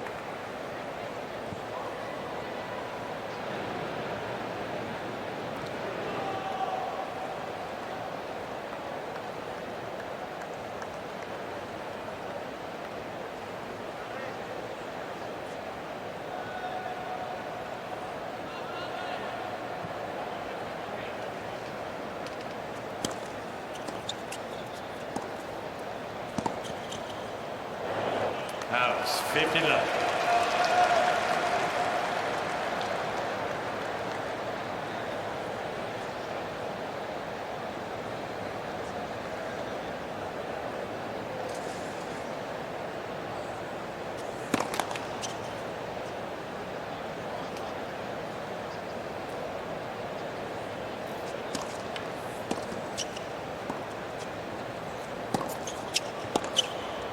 Looks like he's going for his forehand more. Borges, injection of pace.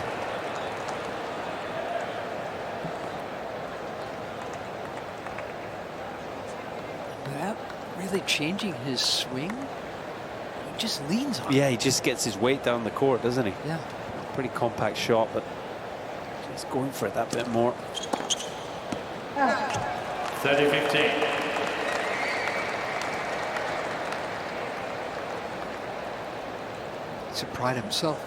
Surprised himself by how quickly he made it into the ranks right after college.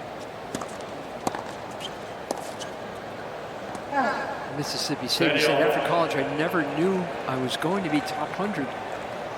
So all of these things that he's done since, he says, they're already past me.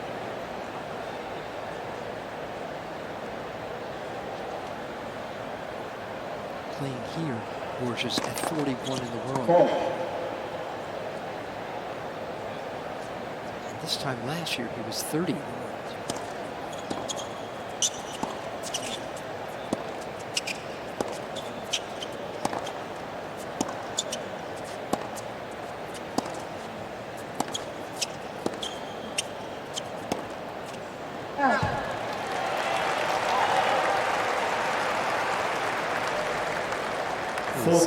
Somewhat of a trailblazer for Portuguese tennis. His achievements in the game. He's only the second Portuguese man to break inside the top 50. He's not the highest ranked ever, though. His career high of 32 spots short of João Sousa. He was fun to watch. He was fun to watch. He peaked at 28. So he's still got that over Nuno. Exactly right. And Paul now.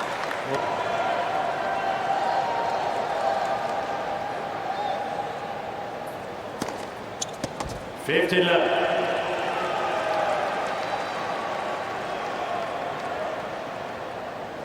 Again, it doesn't look like a big swing, but that was 117.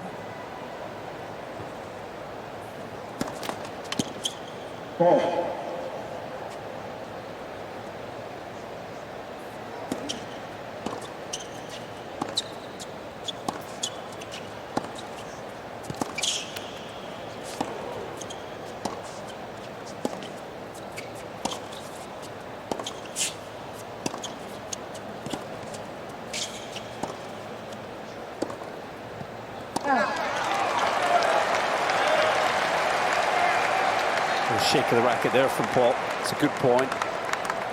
Borges moving, getting more balance.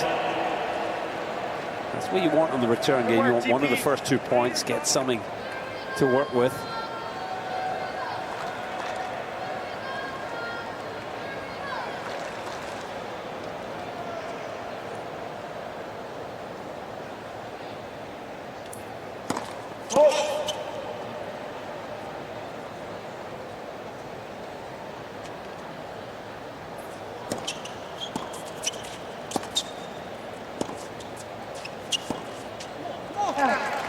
Oh, I like the shape of that shot.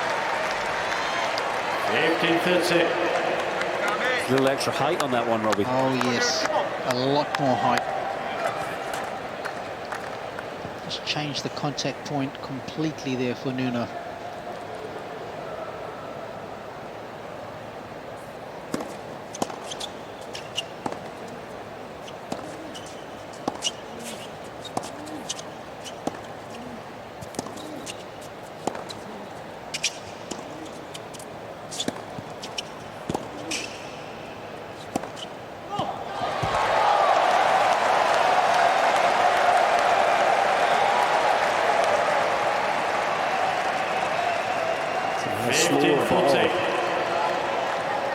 And a big miss in the end off the forehand.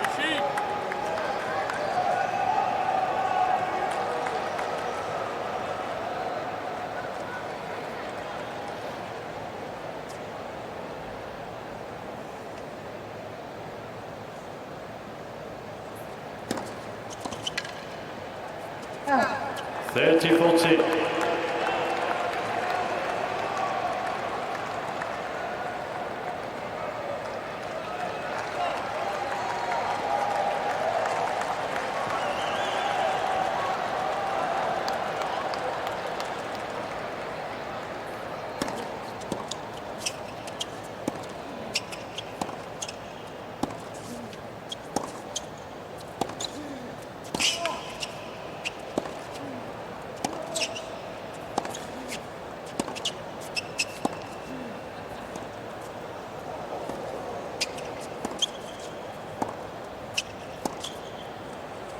Good shot. And there's a break.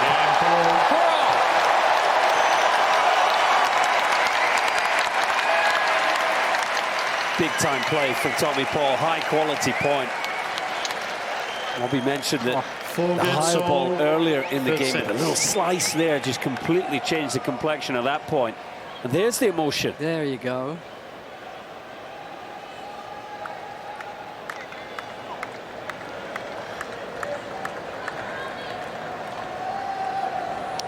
In that rally, everything was just on 2x. Wow.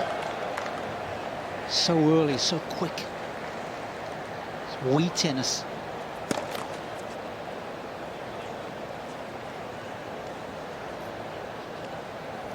But is it nuclear round?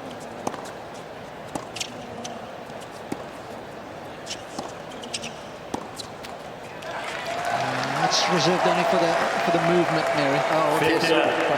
Back off.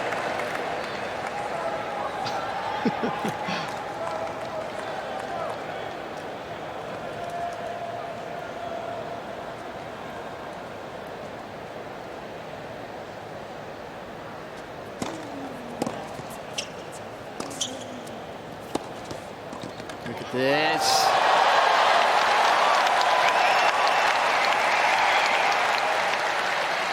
It's the fluidity when he comes forward.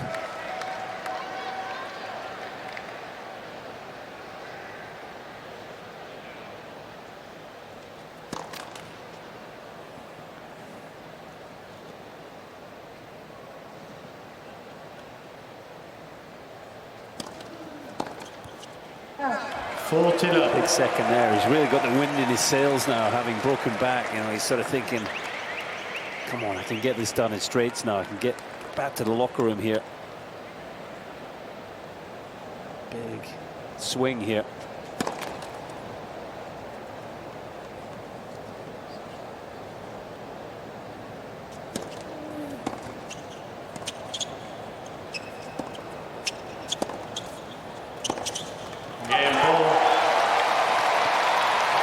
Hold from Tommy. Ball is 5-4. Third sets by 2 sets.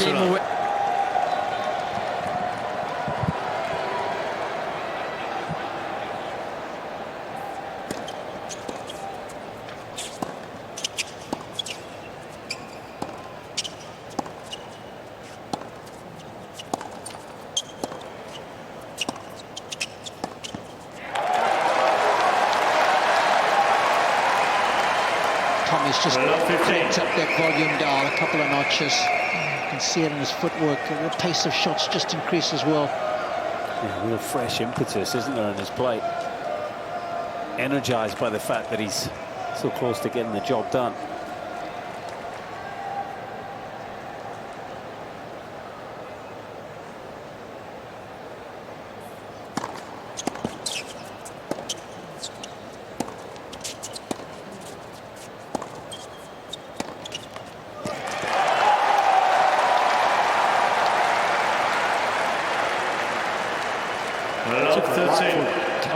To kick loose Borges in that first set and in this third set as well.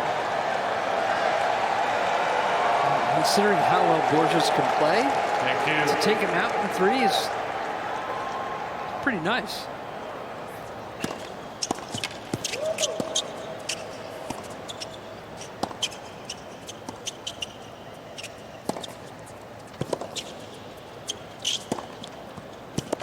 Yeah, that's a really impressive point. You know, for Borges, he's 4-3 break up. He's thinking, come on, I can do this. I can get to the 4th and take it from there. And all of a sudden, he feels like the walls are closing in. But he's kept his composure there.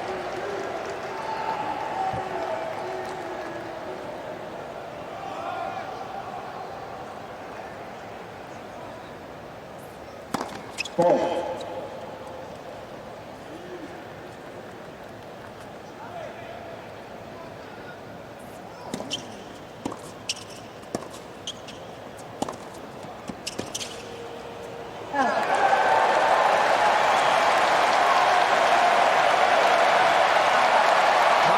Making your point for you, Colin. 15-14. Forcing the action, and now he's got some match points.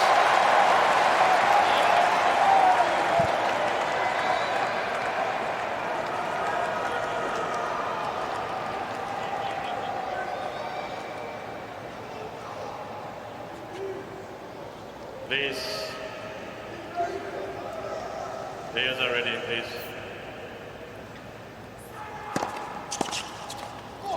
30-40.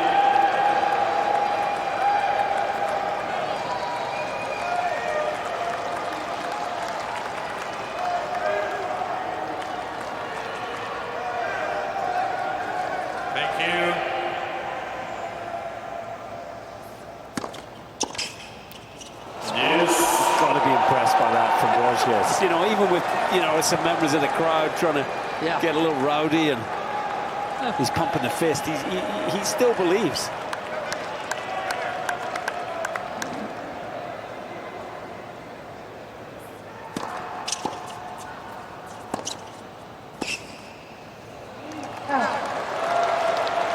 Wow. That forehand was so good. Ladies and gentlemen, for both players, please remain quiet during play. Thank you. It was low, he was halfway up the court. He didn't have a lot of court to work with.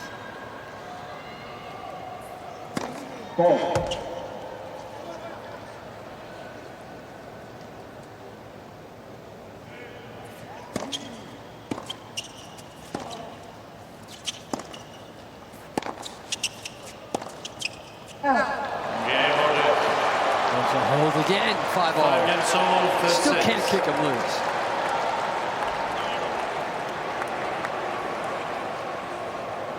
What a tough pull to serve that was from Borges. What a mental effort. You know, he for sure he would have felt it. You know, the whole stadium thinking it's match over here. It's all of a sudden 2 match points for Paul. He was the one that mattered most. You know, he kept believing, kept calm, and just worked his way through it.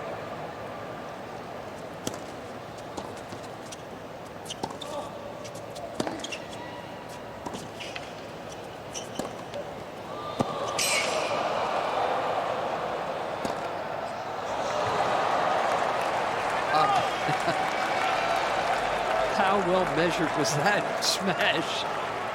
15.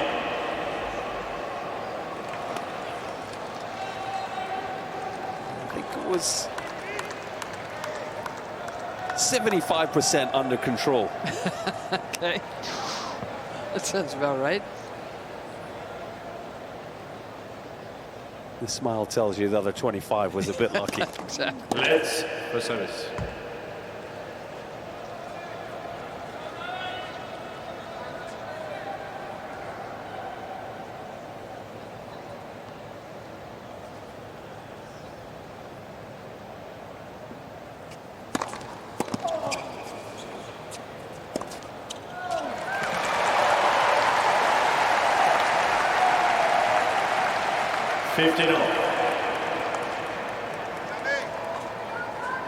Go, TP!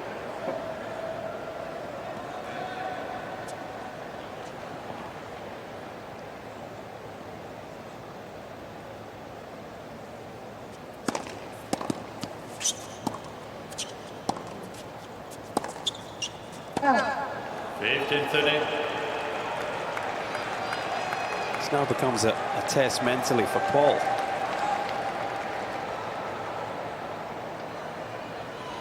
The risk is that the frustration is there for him. He badly wants this done in 3. He's going to have to work through it. He's going to have to put Borges away.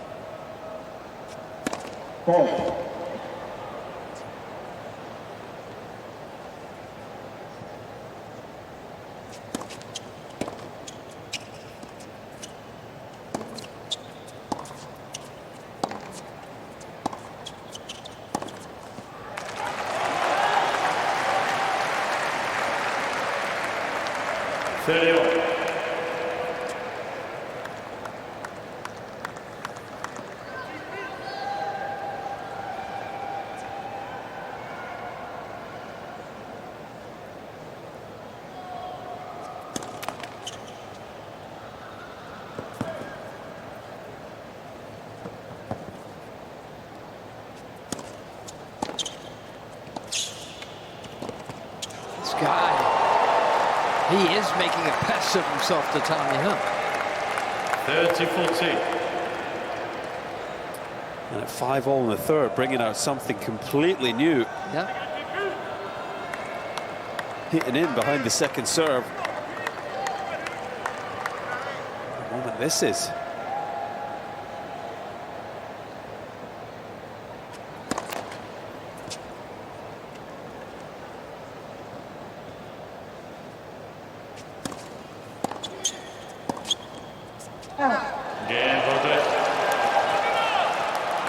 Borges did 6 games to 5, third set. That is impressive stuff. Only 2 sets to none. The Portuguese.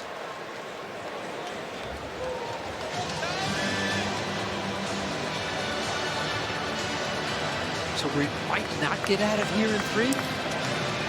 Is that what he's trying to tell us? We might not get out of here in 4 either. I'm serious. This guy, what he's just shown us there, cannot write him off. No. Well, in a couple of hours' time, we might be looking back on those 2 match points. That's exactly right.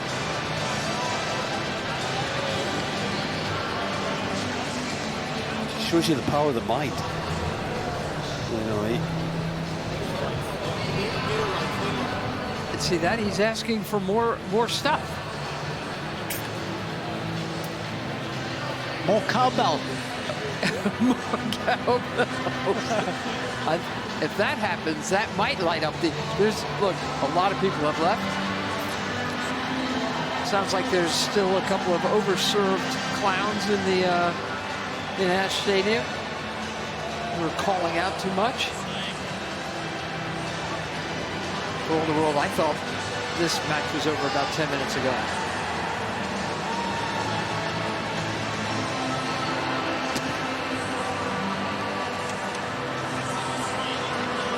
Time. People are heading out, trying to avoid the rush. But Borges is in no rush.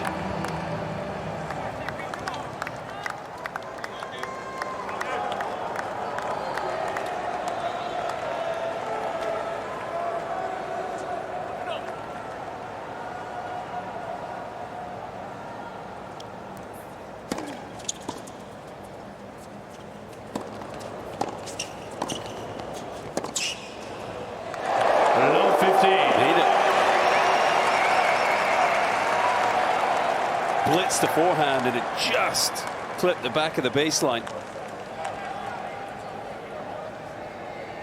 Borges could have done better with that volley, couldn't he? Didn't really get anything on it, didn't get the width.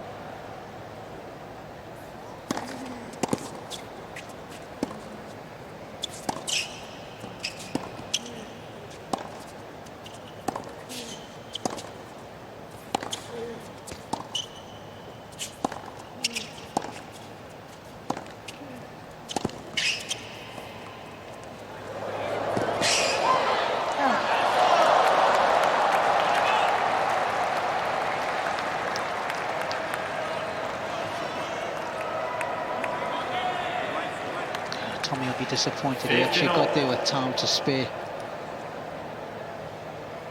Oh, he's so good with those soft skills.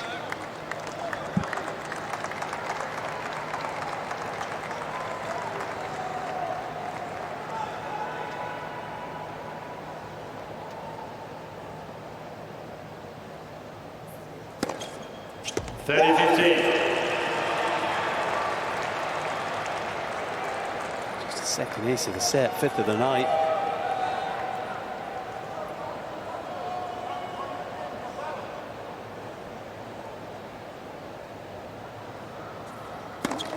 Let's first service.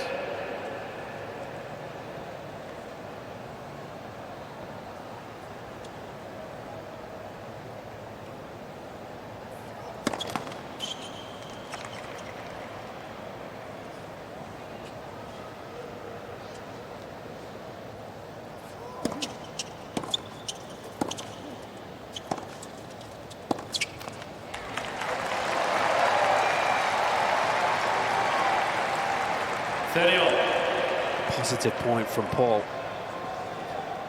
And he stepped in and ripped that return there. He's got to be hoping for a look at another second serve or two here.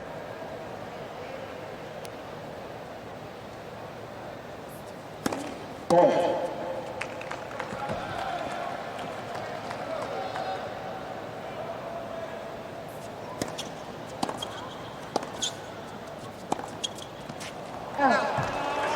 Just like that. 40-13. Set point for Borges.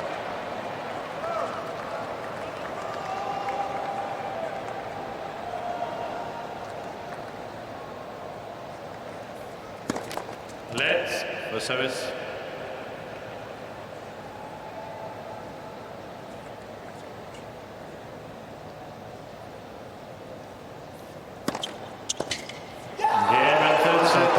Stared down 2 set points. Borges plays new balls. And made his own. Well, leads. This thing's 2 going sets to for. 1.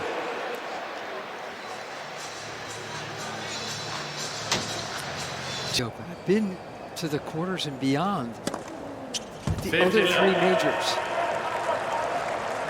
Just want to do that here.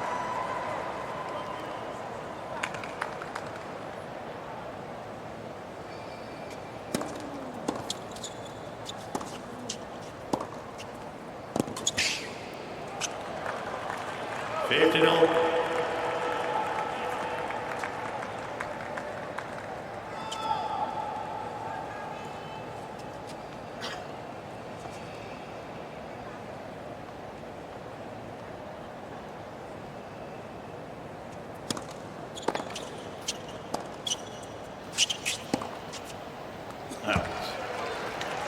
30-15. Hey, Colin, do you remember the last match that we did together when somebody had 2 match points? That ended up being quite a long night. When was that? D. Medvedev and Benjamin Bonzi. Ball. 30. Oh, you mean right here? Slightly different First round. atmosphere, wasn't it? But yeah, Yeah. Bonzi with the... Well, everyone knows what happened on the first match point. Yeah. Photographer coming on the court between missed first serve and before he hit the second. It looked like he was going to close it out in straight sets. And next thing you know, I made the crucial error of pulling out my plug from my computer. Ball.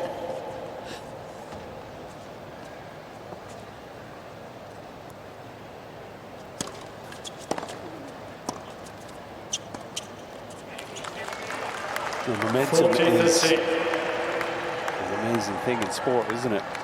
You know, and that night, Medvedev went on to win the 4th set easily because I think Bonzi was shell-shocked with the goings-on. I don't think that's going to be the case here. Borges maybe has a bit of momentum after winning this third, but I still think Paul will be backing himself to win this in 4. And surely Tommy saw the trainer. The roof being closed probably helps, a little bit of insulation.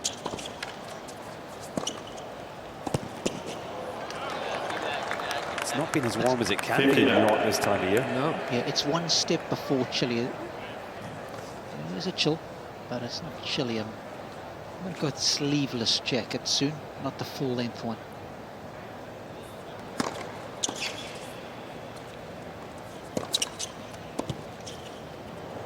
How do we define a step before chilly? Is that just mild or? Just Yeah. don't encourage him. That's He's a an lovely odd word. man. Just leave him Mild, I like it.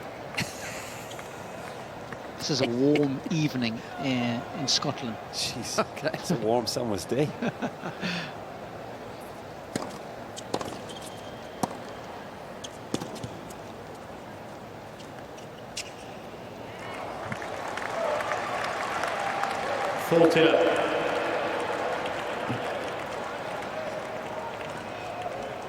Nice change up there. Look how late the grip changes. Just disguises the shot.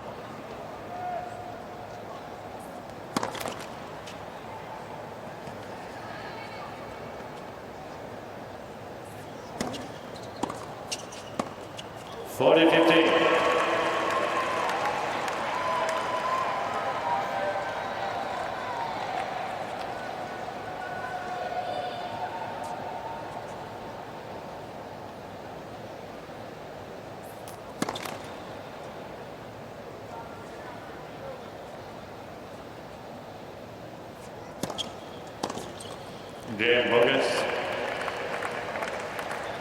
See One him game trying more. to stretch out. 4 sets. We have to keep an eye on his fitness level, huh, Robbie? Absolutely. So a good stretch out here. But I'll tell you what, you'll be buoyed by the fact that you've just won the third set, the manner in which you've won it, the fact you've saved match points, I should say. Let's see if he just starts going for quick points here now. Match over 2.5 hours old.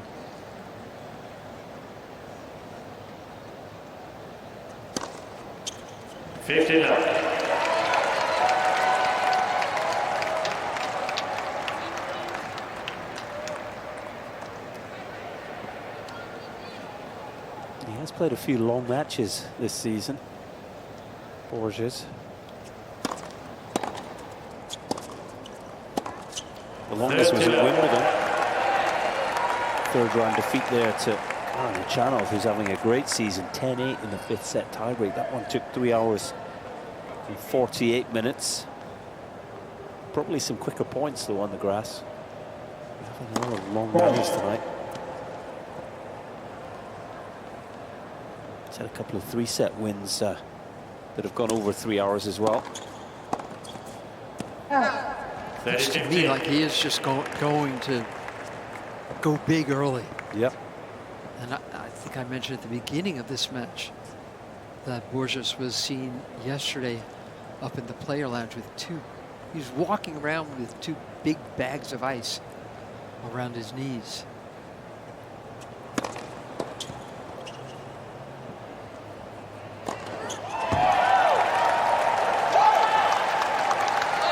And this is where he's got to be smart as well. You know, if you are going to go for shorter points, more risk, do it on return in particular. Exactly. Make sure you take care of your own service games with some sensible tennis.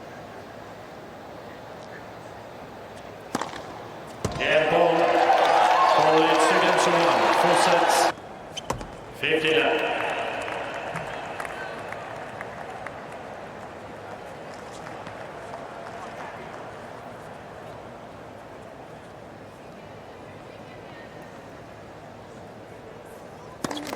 Let's for service.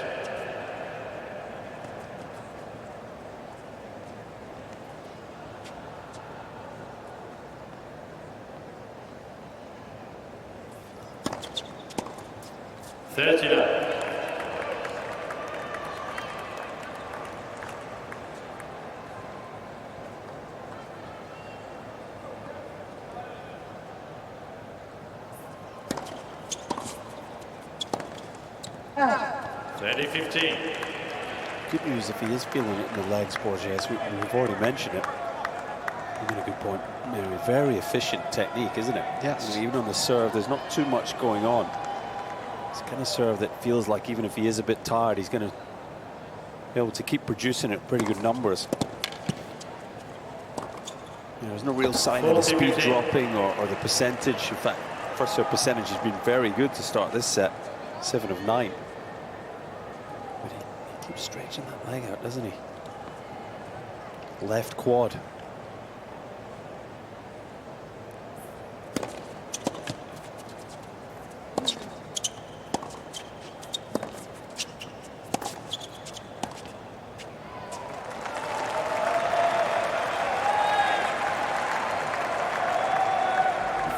Thirty.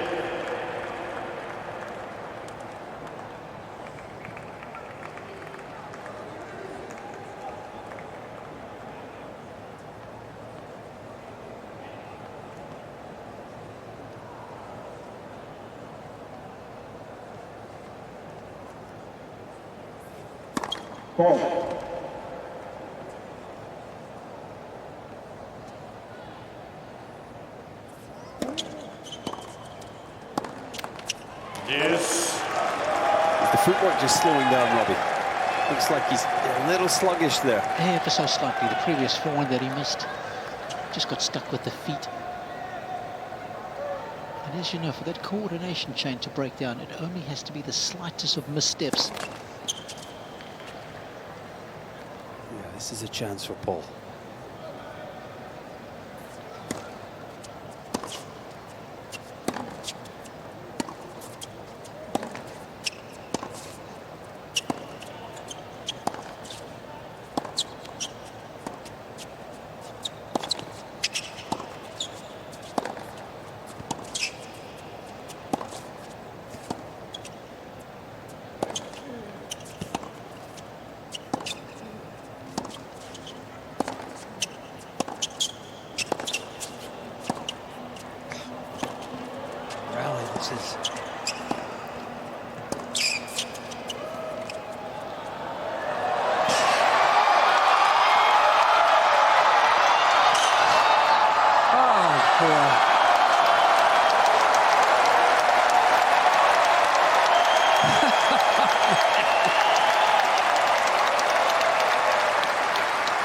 If he wasn't tired before, he certainly is now. My goodness, what a point. Paul was just playing pretty central, wasn't he? Trying to elongate the rally. Borges just digging deep, as he's done all night, to be fair. And it's Paul that ends up down on the surface. 33-shot rally. Second one we've had tonight. Yep.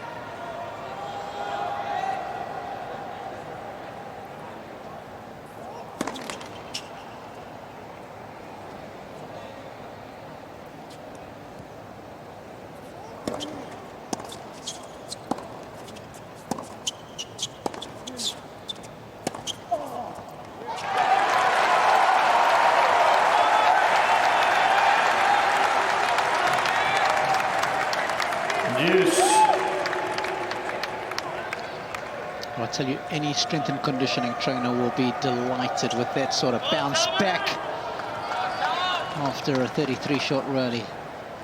Maintaining such a high level. Next point, next point.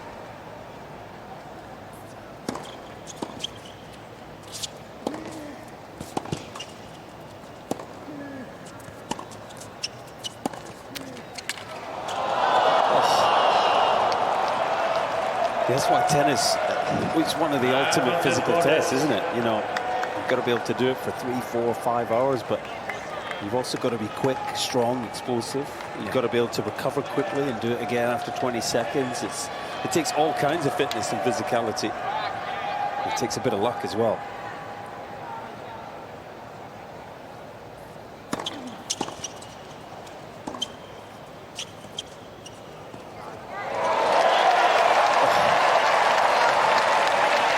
That was a work of art. Yes. It's a tasty little slice here. Borges for sure is expecting a deep slice. That's Roger Federer stuff there.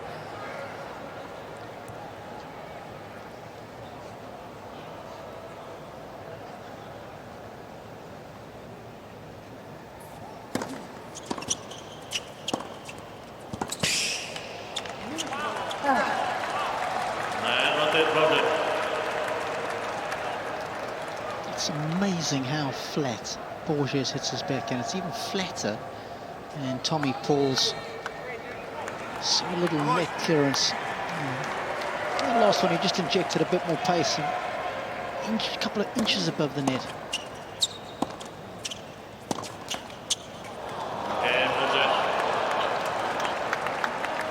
Two games over, 4 sets.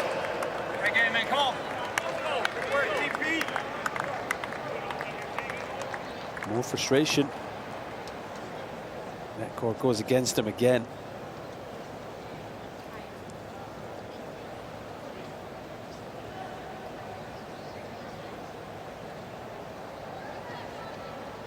And you can use all of those social media platforms to find out what's gone on today, what will happen tomorrow at the 2025 US Open.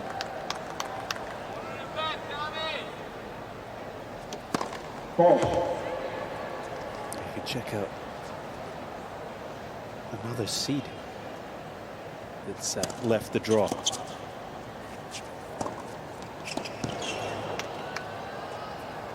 Stefanos Tsitsipas is gone. What kind of score? Who'd he lose to? Just finished on grandstand. Daniel Altmaier, the qualifier, got him 5 in the 5th, 4 hours 22. Guy's played a lot of long matches, Altmaier. He is sneaky good. Second, 5th, 5-set win in a row, Robbie. Tsitsipas had won the second and third set.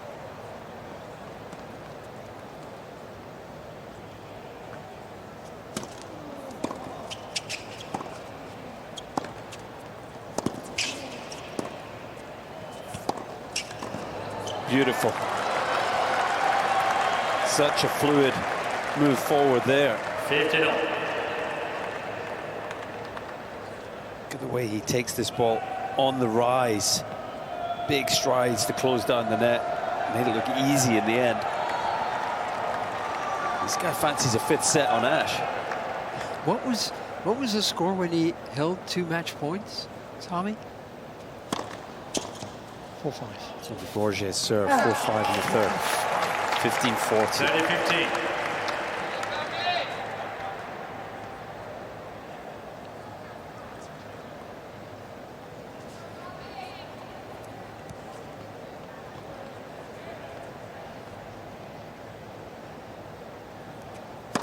Ball.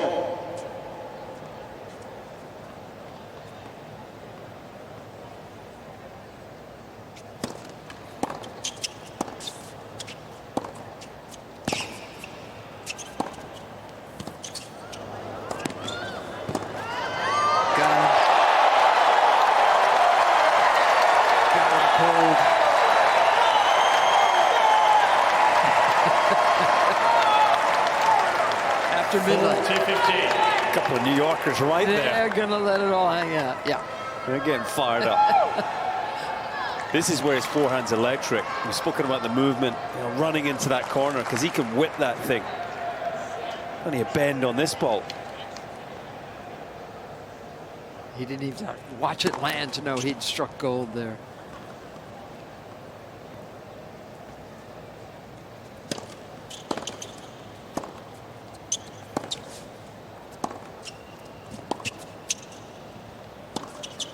Out. 40-30.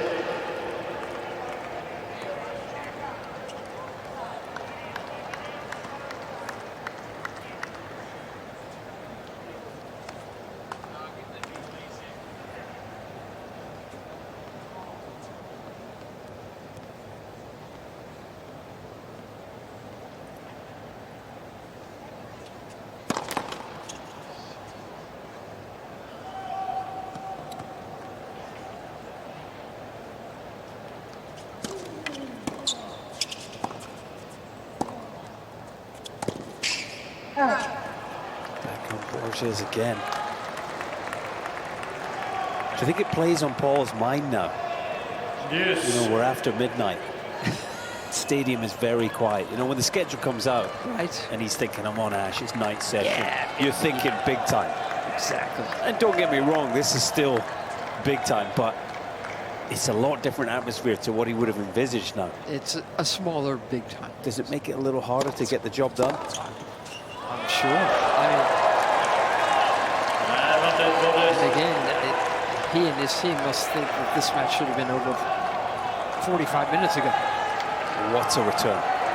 What a hit from a guy that just refuses to go away.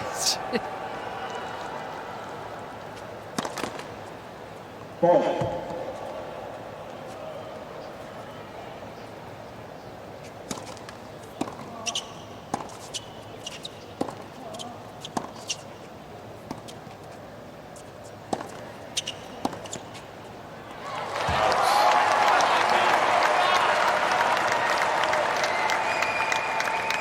Yes.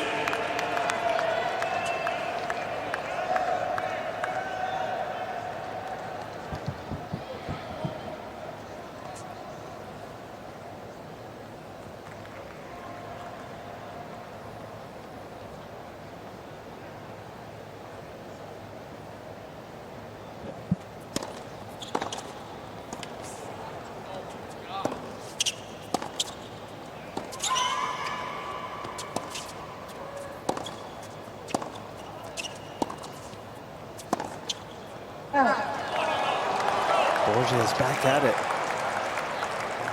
This is a pivotal moment in this fourth set.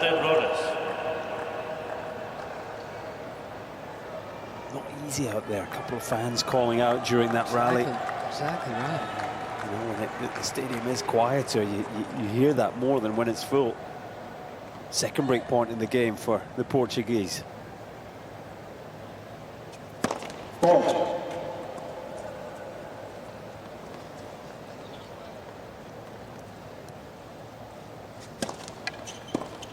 Yes. Just jammed him up. Deeper than he was expecting.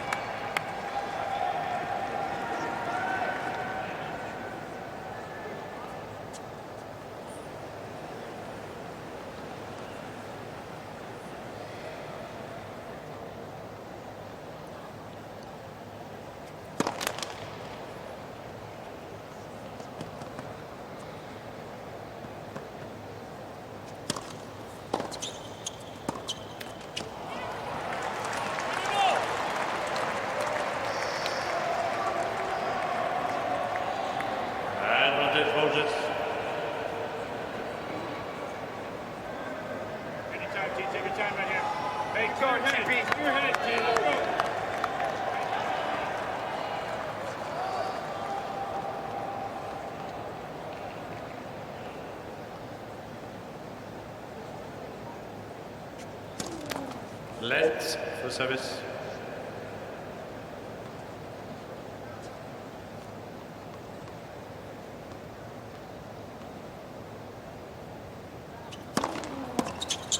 Yes. Popped that one in, didn't he? Oh, he dug deep. Find something a little extra. Nice and clear.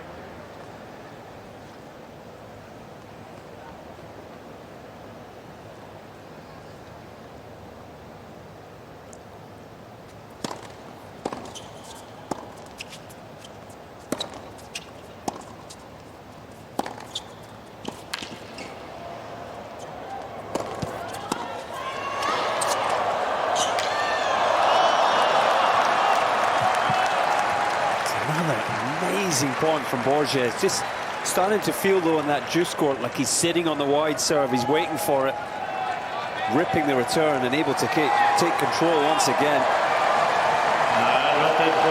Tommy Paul. Match points in the third. The match fell over. He finds himself right up against it here.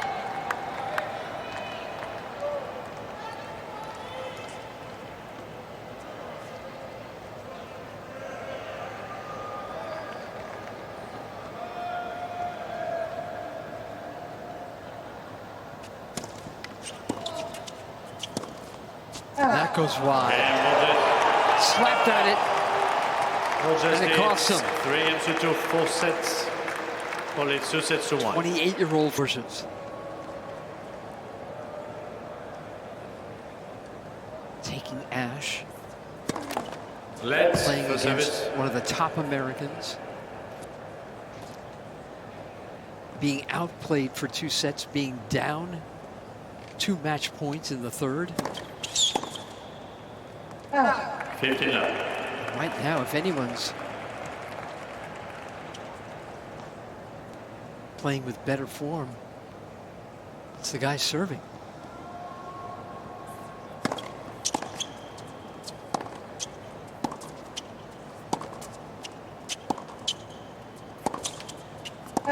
This is where mindset is so important for Paul.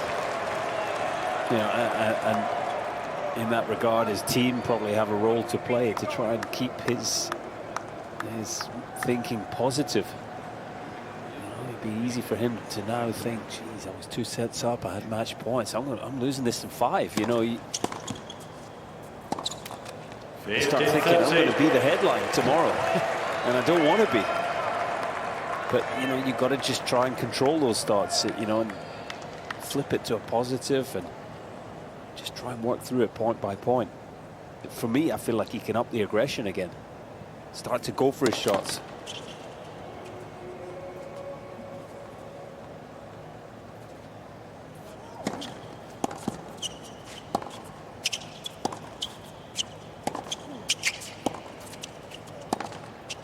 I've said it all night with reference to him coming to the net, but he's only been in twice in this fourth. 15-14. You know, I think he's allowing Borges to dictate too many of the points, albeit the Portuguese is somewhat unraveled here and a couple of chances to break back for the 14th seed.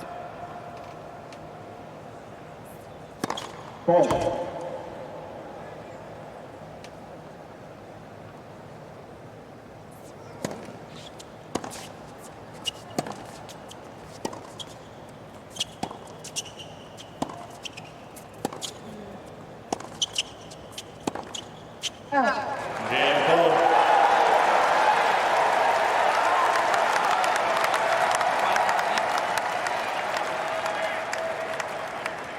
Didn't see that coming. No, it kind of came out of nowhere. It happened in a hurry, and now it's 3-all. And yeah, let's see if. And this team has been pretty quiet, haven't they? Tommy has gone up to them a little bit in the last hour or so.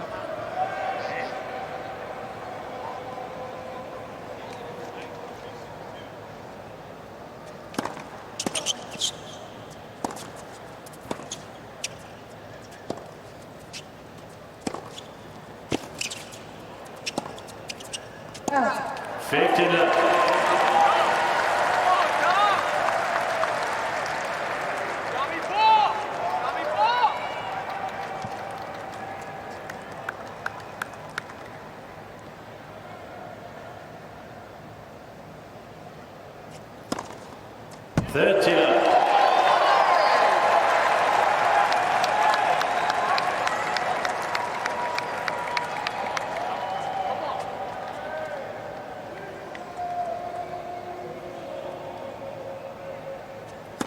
Ball.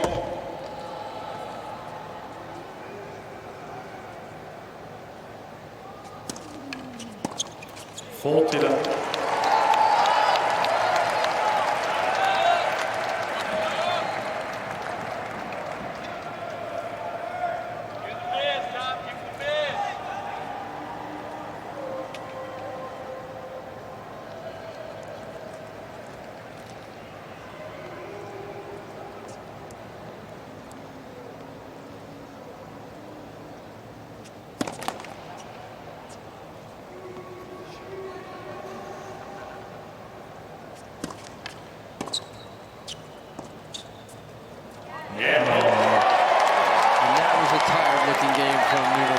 Wasn't it? It's 4 games to 3, 4 sets, and by 2 sets to 1.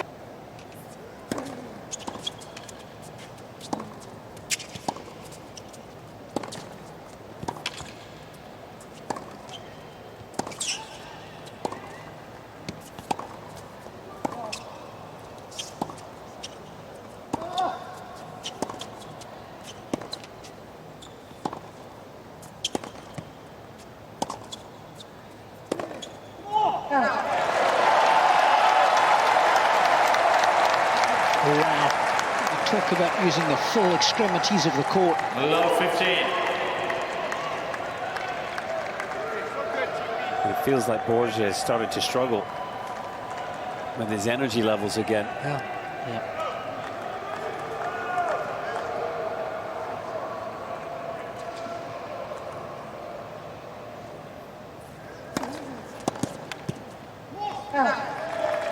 15.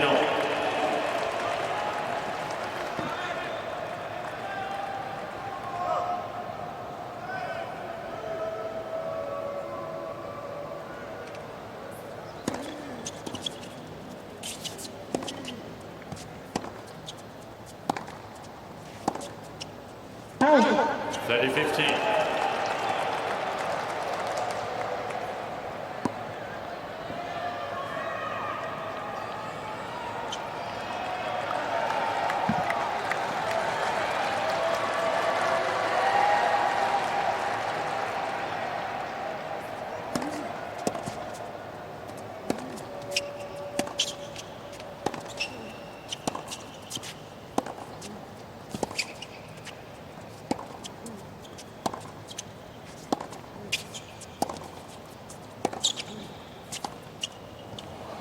Just when you think that, he comes back with some high-quality tennis again. 40-15. Man.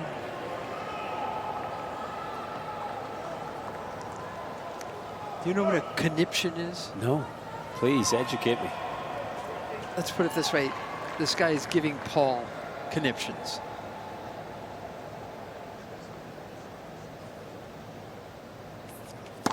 Ball. That's a great word. Don't know what it means, but it's a great word. I thought you were going to pretend that you did there, Robbie. It sounds like what it is. That's nicely done.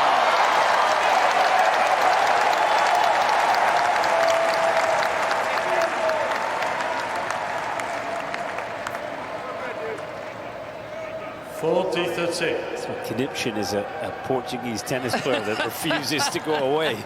Something like that. You said visions of the tennis player Jens Knipschelt.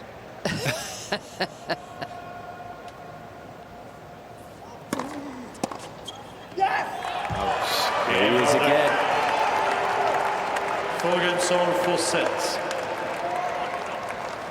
Comes from behind in the game. Levels us at 4-all.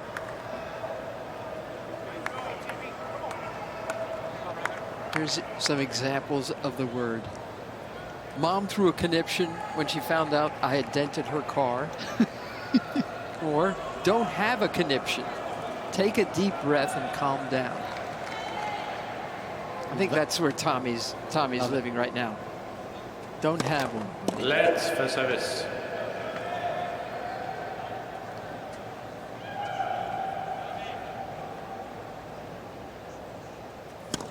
Four.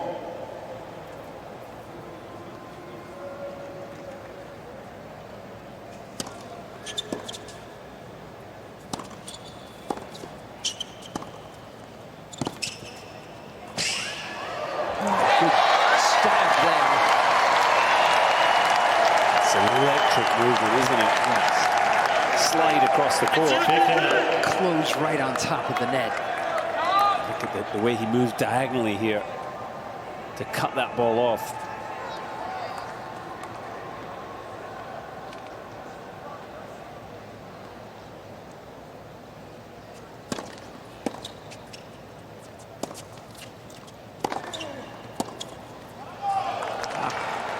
Added some heat to that forehand and drew the error. 15 Just wondering, he's rubbed the back of his left hamstring second time now. He didn't really chase down the last volley from Tommy either.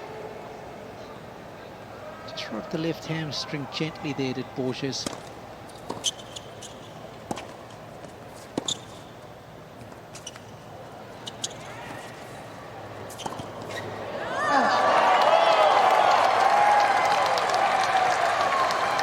Wide. That's wide. 15-13. He's definitely feeling it, but once the point starts, he knows that if he can just produce some tennis here, he's very close to taking this to 5. And look at Tommy Button. What a mental challenge this is for Paul.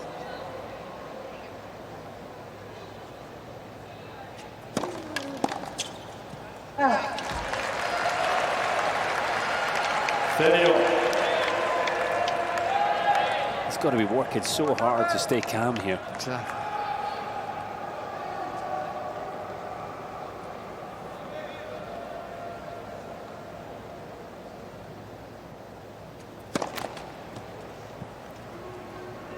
Conniptions lead to temper tantrums, and he hasn't had that yet. 30-14.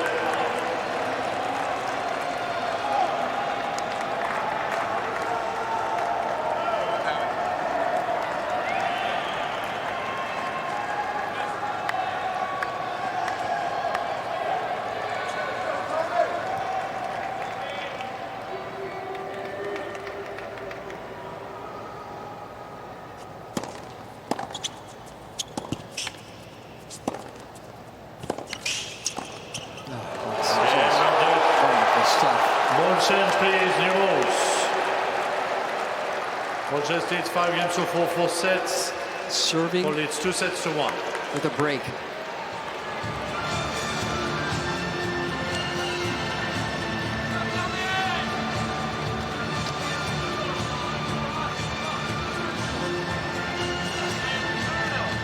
What a move he made there. He just pounced Borges.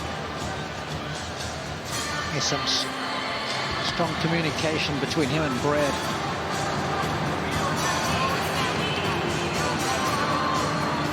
Like the frustration starting to spill over here for Paul.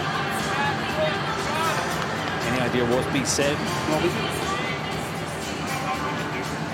Couldn't quite make out what Brad was saying. Other people are telling him what to do. So there's a lot around me telling him what to do.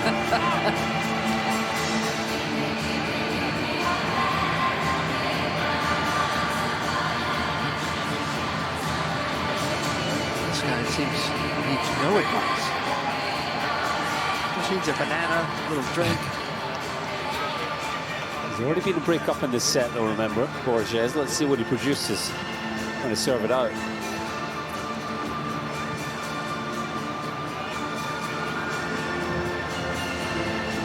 Time. Even when Borges has been down, fellas, he hasn't been confused, hasn't he? He hasn't wondered what's up. Seems to just have a relentless optimism, doesn't he? Yes. You know, 1 second he's stretching out the legs and falling behind the score, but then he just responds time and again.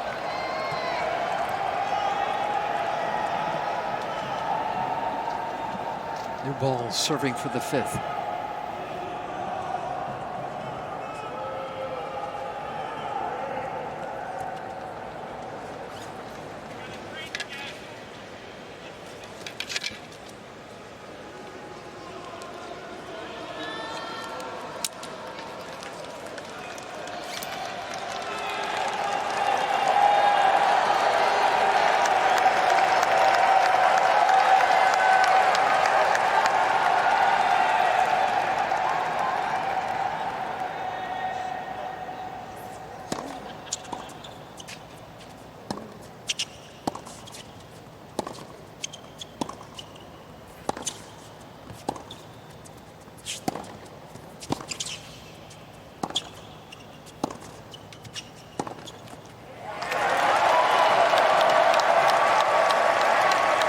Love 15.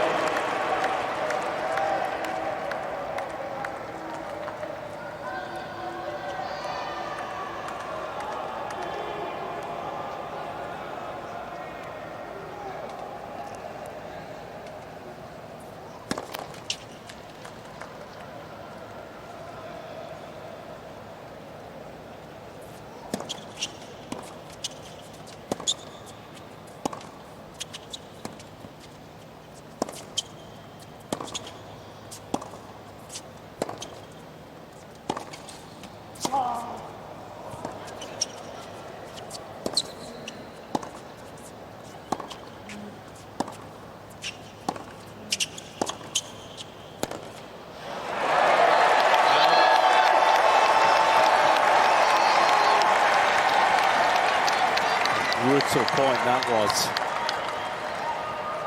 Both guys, particularly Borges, pushing himself to the edge.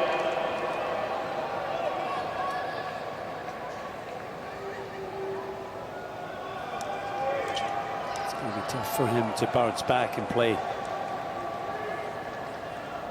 At this point here, gotta think he's running an oxygen debt, lactic acid in the legs.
Match point?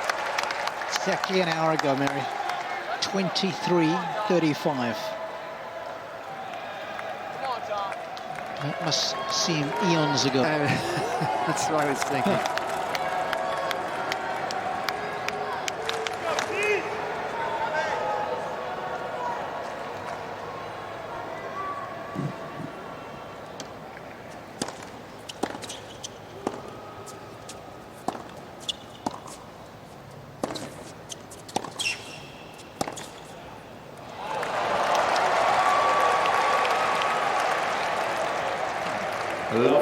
Just walks it off. Well, where does it come from? You've just been broken to love. I mean, we see so many players, they hit a shot like that, and they put their hands to their ears, you know, wanting fans to go nuts. He just walks over to the other side.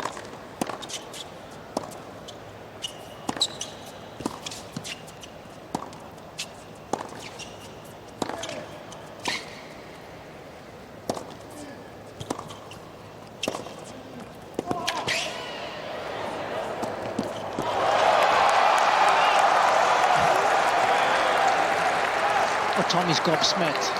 And I think the shot making is a result of Nuno feeling his legs close to cramping, and he's just redlining. He's going for it, isn't he? Everything he's got into this game.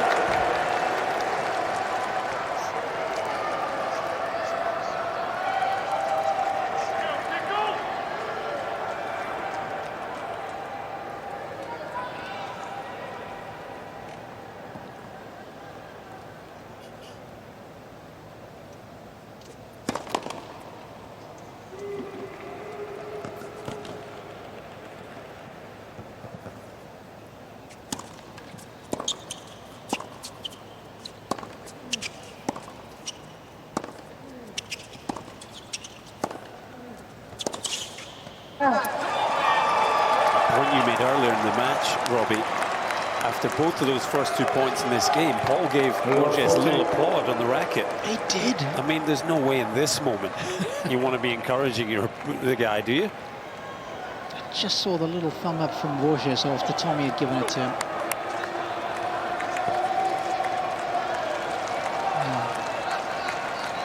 Maybe there's a time and a place, right?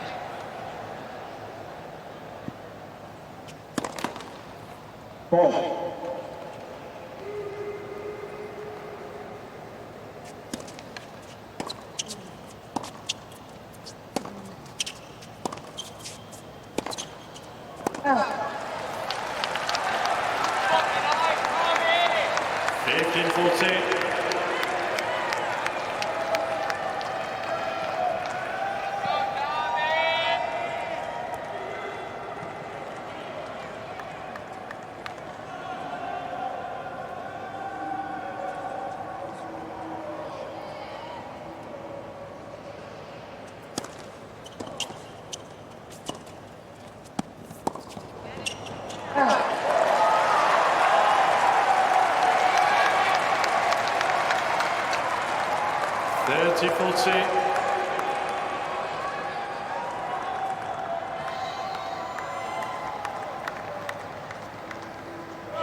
Borges leads 6 games to 5 4 sets. Paul leads 2 sets to 1.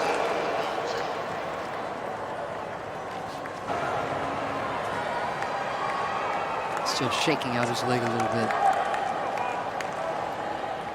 Will that matter at all? Serving to take this the distance.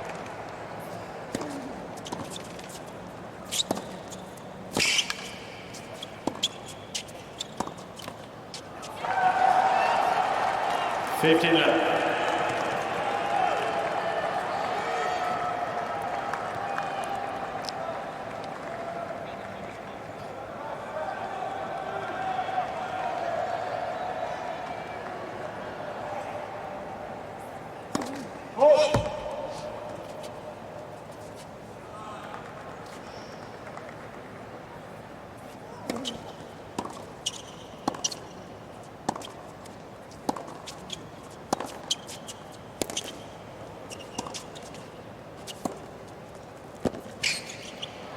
Broke a string on the forehand, so cannot believe the backhand that he's produced there.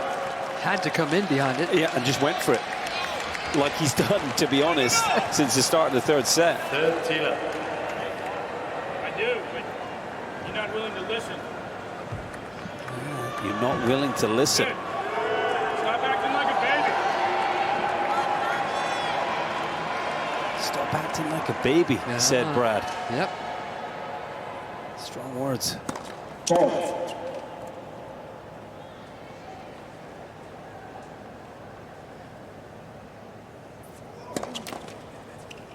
Ball. 30-15. Tough moments for the team.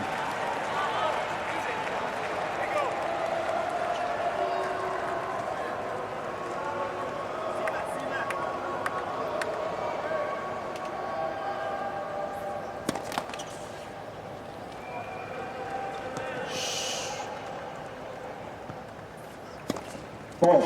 30 all.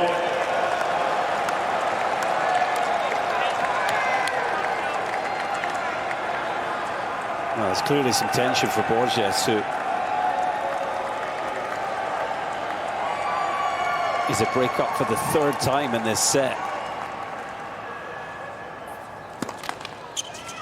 Please.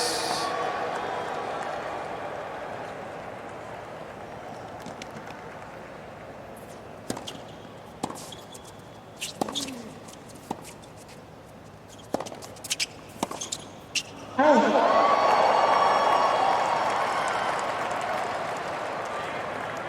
40-30.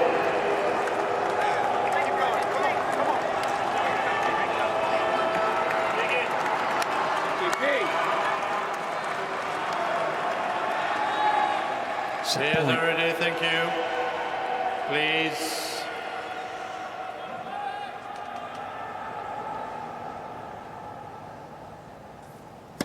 Ball.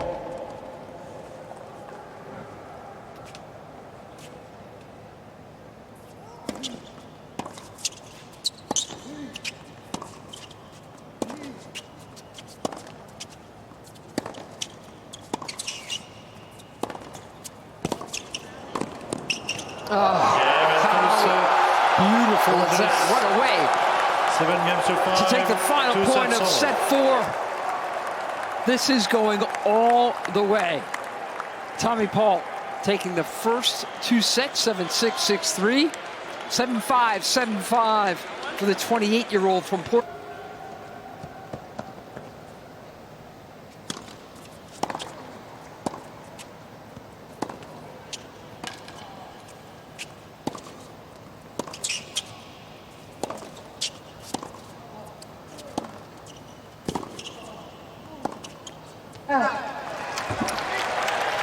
Paul is 10-5 in 5-set matches in his career.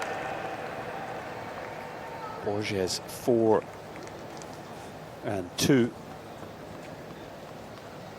So both got winning records.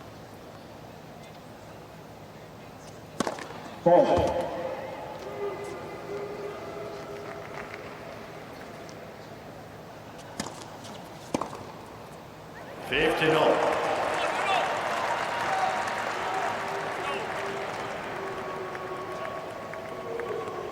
Still feeling that left quad, the left leg, but he's gonna go for his shots, that's for sure. 15-30. That is pure perfection on the return. He had an inch to hit it into, and he hit it right there.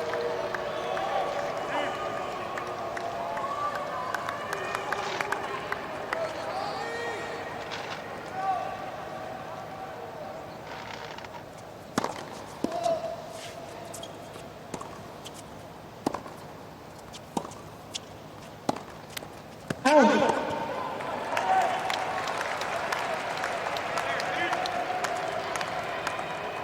30 all.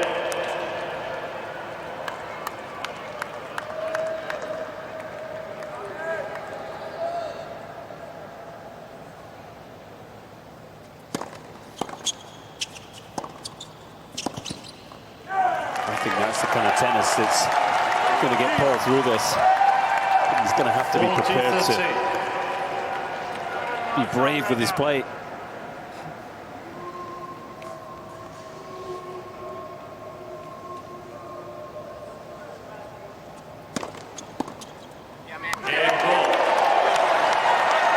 First game, final sets.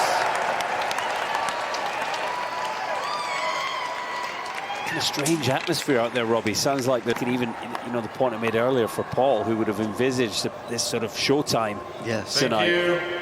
And here he is in a very different environment. And Cole, I know it's not Tommy's nature to get the crowd fired up, but even if he just tapped into them a few times. All it takes is a couple of fist pumps and a couple of commands, doesn't it, after good shots or points. You know, just a wave upwards with the hands, just once or twice. You know, other players will do it once or twice. once or twice in a game, but surely that's going to infuse you with energy if you hear that roar of the New York crowd. 15-0.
Borges trying to make a move forward here, but maybe just not the energy to get close enough to the net. He left the court wide open for that pass. Nowhere near inside the service line. First break points of the fifth.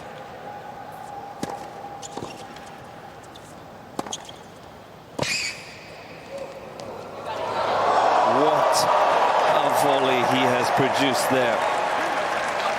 Oh, when you watch that replay, you just make sure you've got a soft place for your jaw to land. And we shouldn't be surprised anymore. Every time he's faced adversity, he's come out with something like this. Look at the way he gets down to this ball. Softest of touches. That is as good as it gets.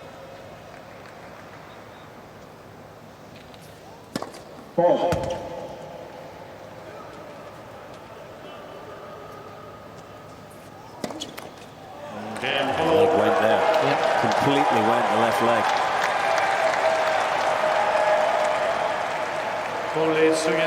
Final set.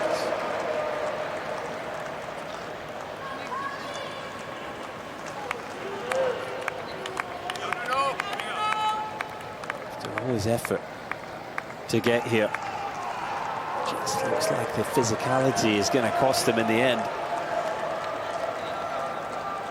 Big game for Paul now. He's got to go and consolidate this break. Try and cut Borges loose here.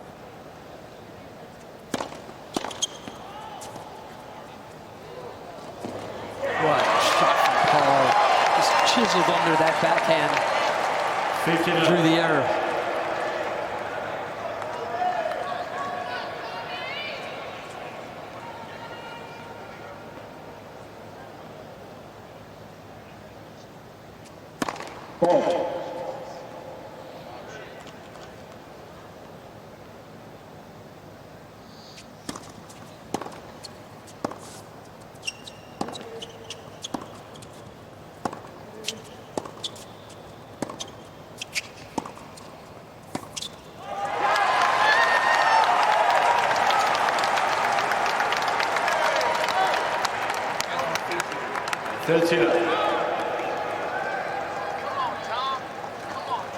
Borges does seem hobbled now. Barely moved after from the spot where he played that last shot.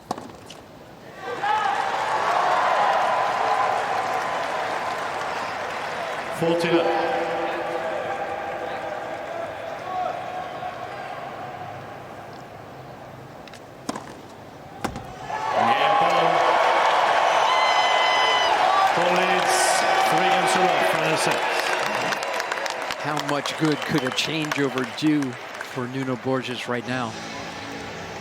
Trainer back out there to help him.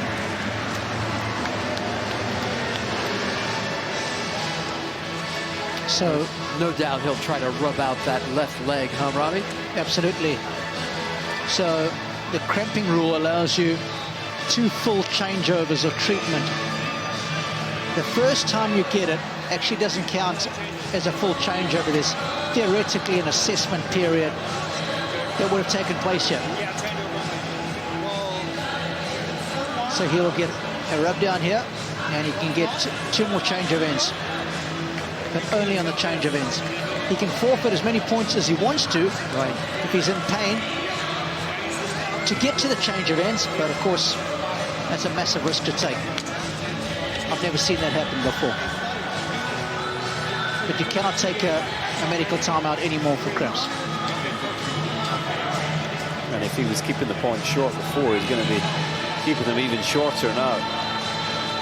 Left leg completely went on him for the double fault to be broken.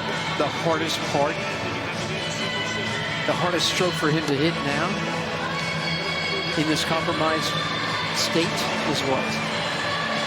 I would say the serve would have been the left leg, and that's probably what has ultimately caused the left leg to go. You know, because you're driving and landing off that leg on the serve as a right-hander.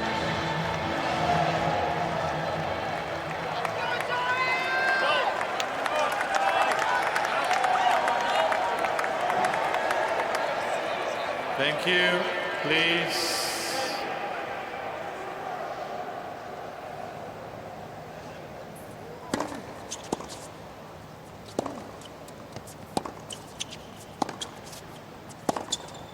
Out. 15 left.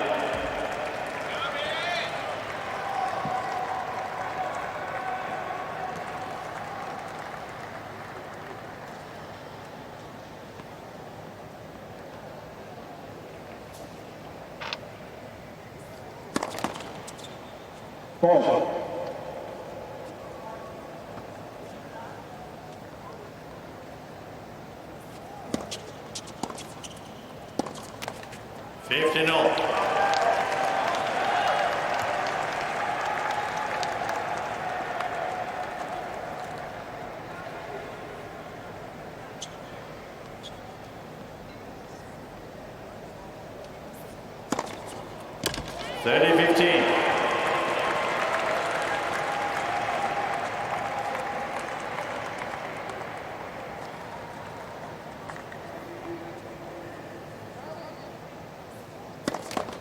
Ball.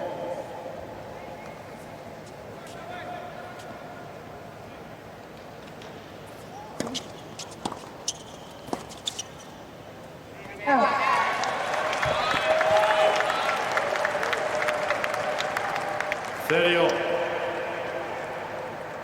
Opportunity here for Paul. If he gets a look, he's got to try and get the double break. Try and get this done before Borges starts to feel in any way better.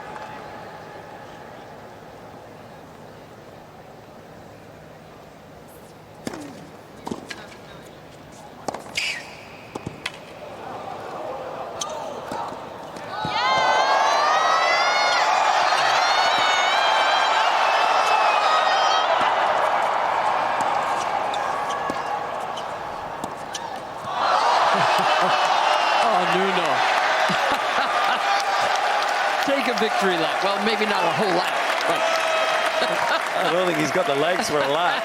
I don't. 40-13. Just when you thought you'd seen it all in this match. Yeah, he cooks up his first tweener. But this is 10 out of 10, by the way. How chilled. He's on the beach back in Portugal there. Cool as you like.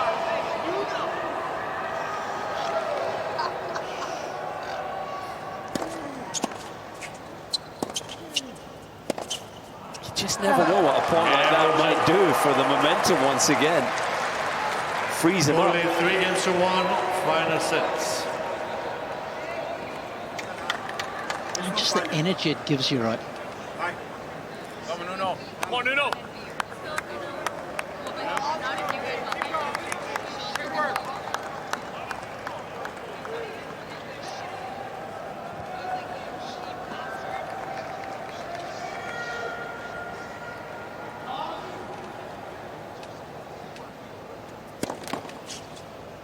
4.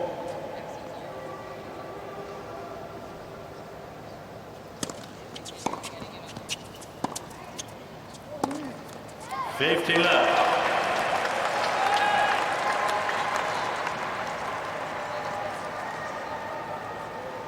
Shaking out the left hand now as well.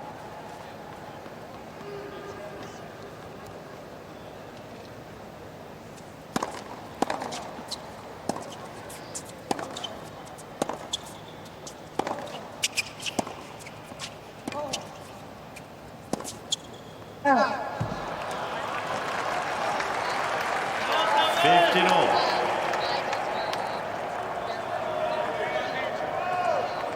Mentioned it earlier, but the longest match of Borges' career, 3 hours 48. So he's just 3 minutes shy of venturing into the new territory.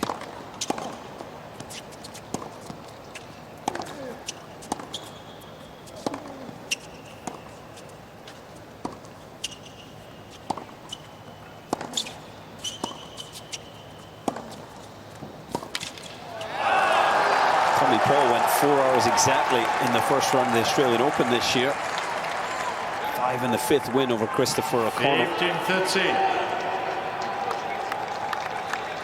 We've got another comeback brewing here. Yeah, but doesn't it look like he's just trying to walk off these cramps? He's smiling like, I can't believe I could still stay with this guy in my state. That's what I sense from him. But he's got the ability, both sides, to just flatten it out and go for it, Exactly, doesn't he? exactly.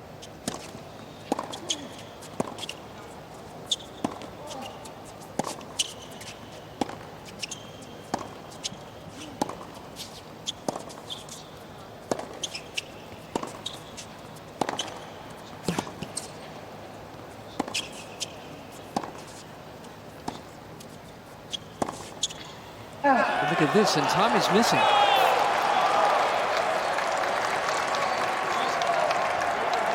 15-14. I mean, you got a guy in this state. Come on, man. It's really not easy. Paul hasn't shown too much emotion, but there's got to be a bit of panic inside. Just when he must have thought he had him again. Back comes Borges. 4. And we're back on serve. Oh, boy.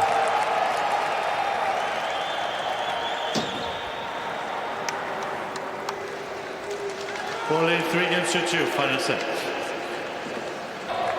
Thank you.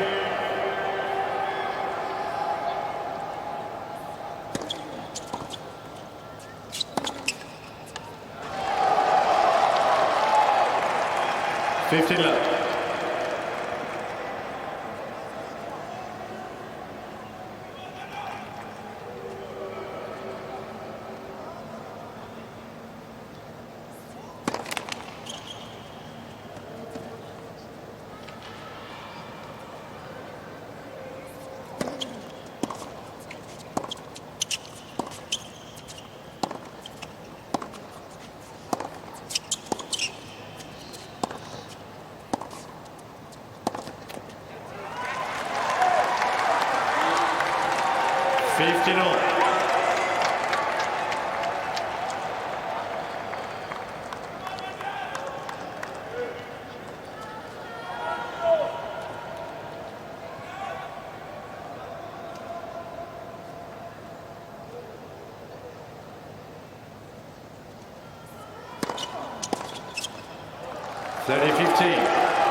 No sign of the left leg bothering him on the serve since that double fault.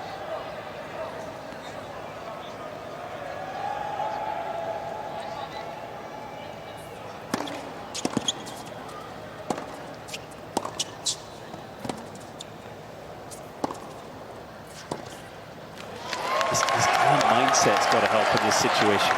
You know, a little bit of cramp sets in, but a more emotional player, right?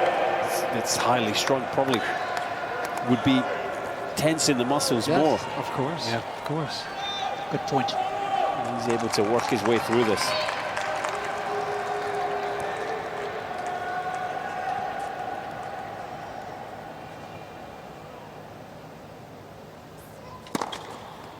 40-13.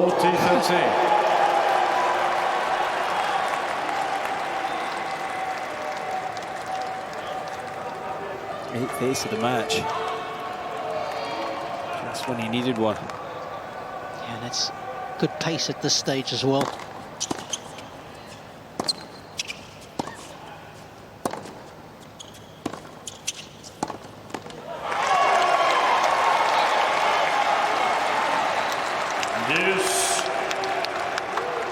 That's a few backhands now that he's missed in the net.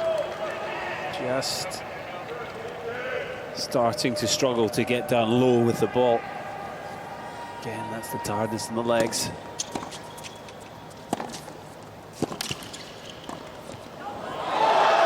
That is the perfect riposte.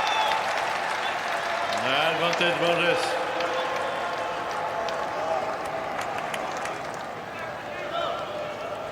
And throughout this match, guys, Nuno Borges has not had a lot of applause, and he has not needed it a lot.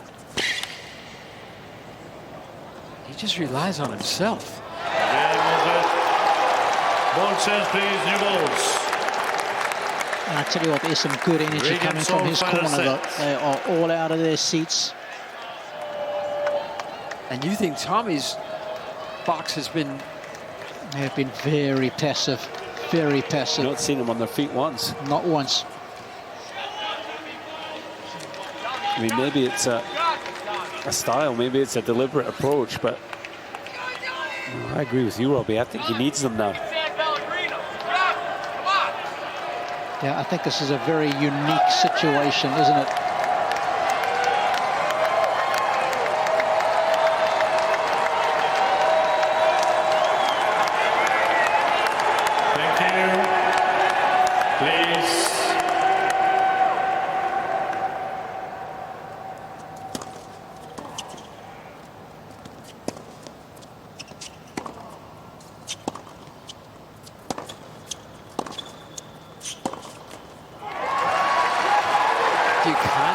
As I do, that Brad Stein he's got his arms across his chest, and he's almost like he's thinking, all right, dude, you got yourself into this mess. You get yourself out of it. I mean, I think he's there. You know, he's there for Tommy still, but unquestionably he's a little annoyed with the way this is played out. Wasn't happy with Paul's approach in the fourth set, particularly, was he? No.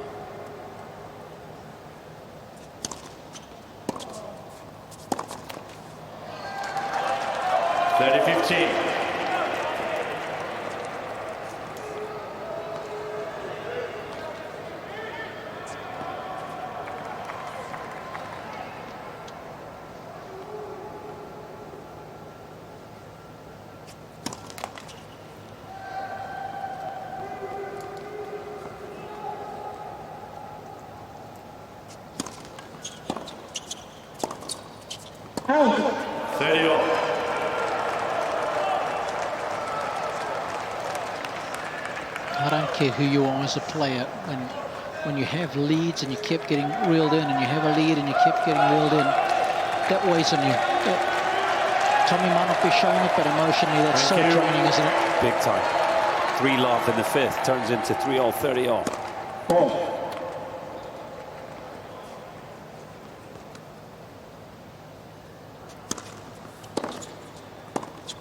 Turns into break point. Borges. 30-14. This could be happening here for the Portuguese.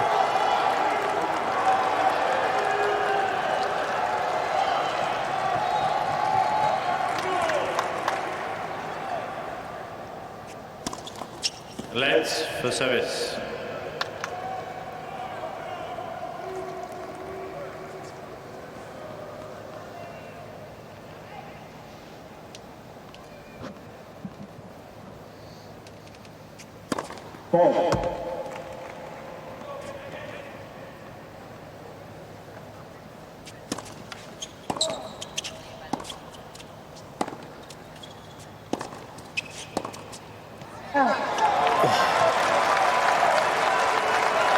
This All Paul could do was stand and watch there. I couldn't see that far sideline. How close was that? That's maybe a foot wide, Robbie. Okay. But it was heart in the mouth stuff, I think.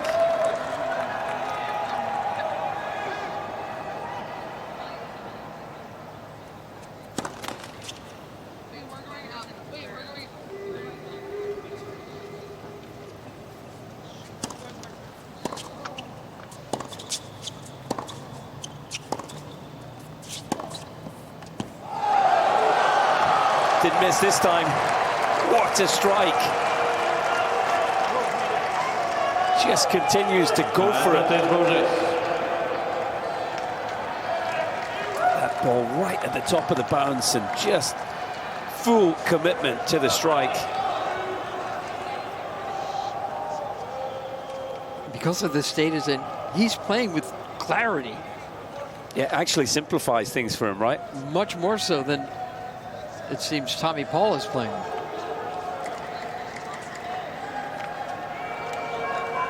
We've got too many balls in play here. We've got 7. Should only have 6 at any one time.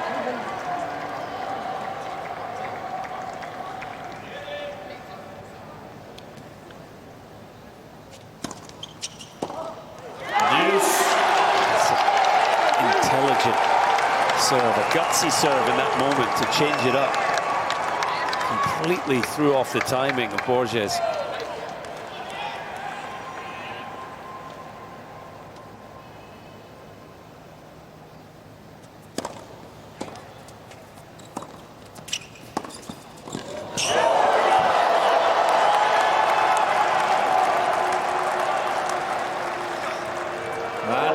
It's a good pass. Yes. But it's a makeable volley. You'd expect him to make this, Robbie. Maybe just a bit of tension in the hand, didn't quite cushion it the way he was trying to. Oh my goodness.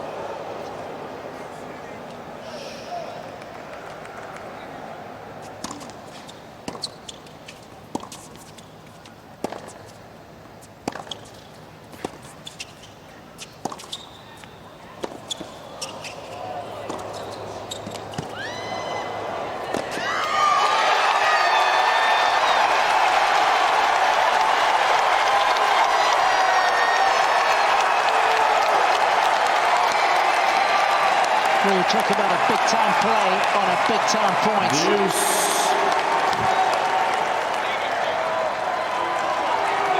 And a bit of emotion as well. Thank you. That could end up being the point that wins him it.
At the 4.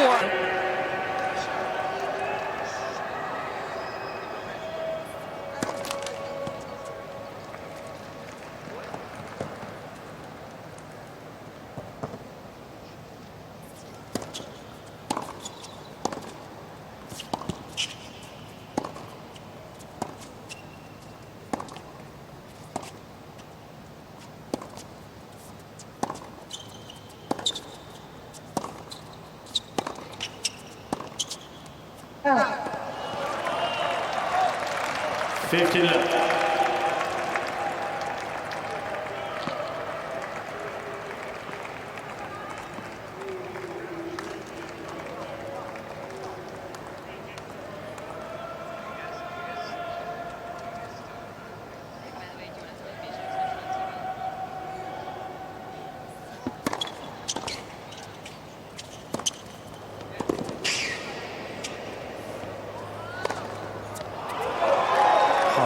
quality overhead 30 there.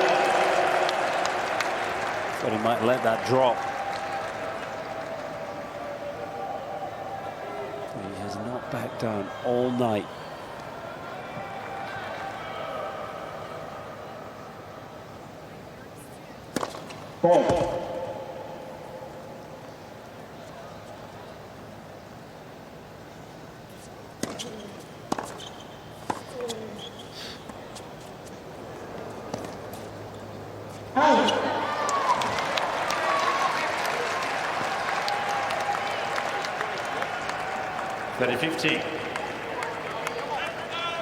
Casual there. He did so well to dig out the deep ball. That's the easy one. At this stage of the match, one shot, 1 point can change everything. 40-15. I can't believe how well he served since he hit that double fault. Almost fell over with the left leg, cramped it seemed. Has not affected him since.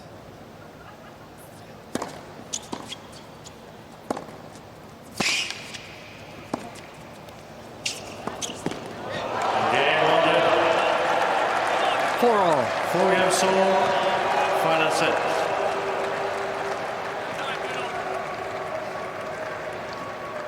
I get the feeling that Borges was cranking up a bit of Tom Petty on the way in this afternoon.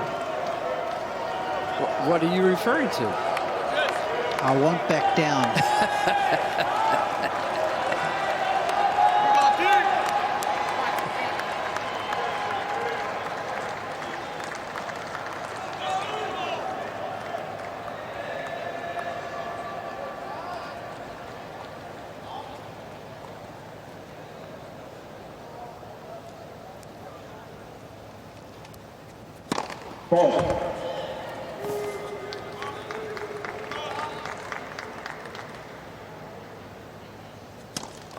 Let's second service.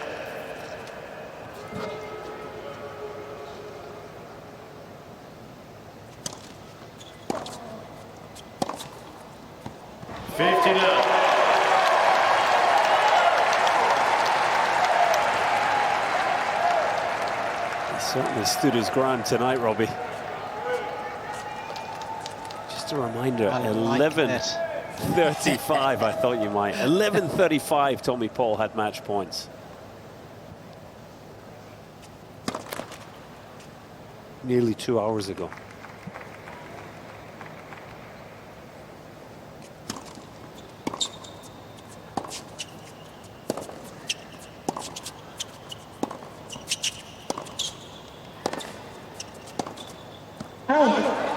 Just missed it. Struck well, but just got a little too much of the inside of the ball. Well, we're talking maybe a millimetre. But that's enough just to complicate this game for Paul.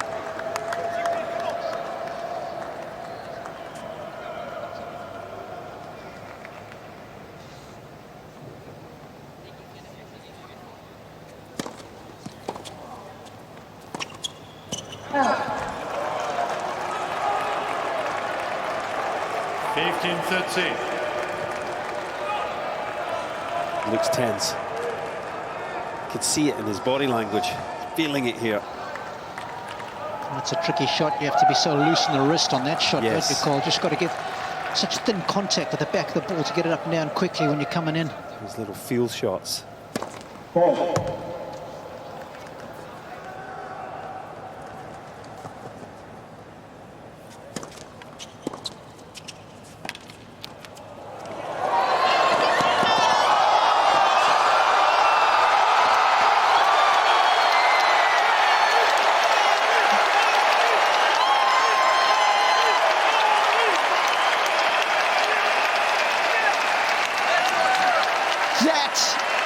Was something quite extraordinary.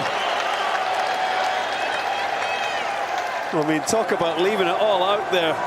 You can feel the New York energy now. You call them a top 5 mover in the sport, Robbie. I think we just saw it right there. Please. That was top tier. Raw, unfiltered athleticism. Ready, thank you. And nuclear.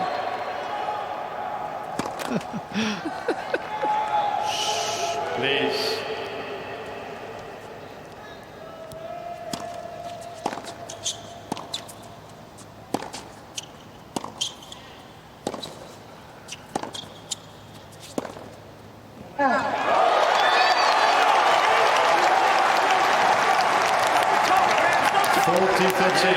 Brad and the squad are getting into his ears. Yeah, I think that point energized the box a little as well. Yeah.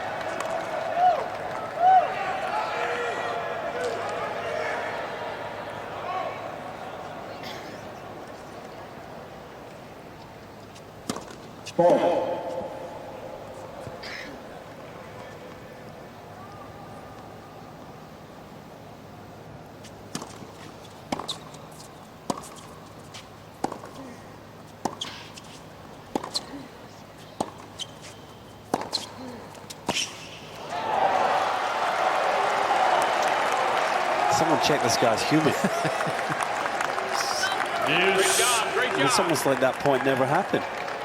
Just gets right back to it. Emotional control. That's crazy. As good as anyone. Yeah.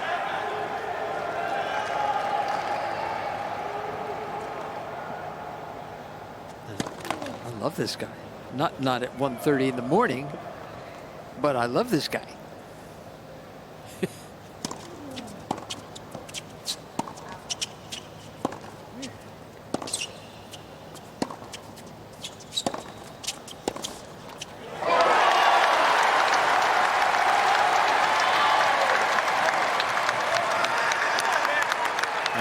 Advantage ball.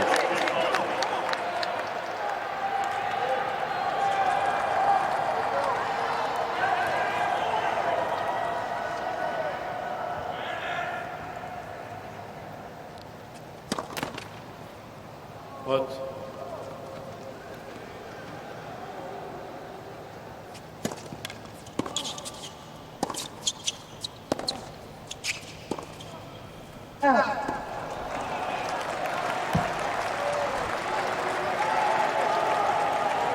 Yes.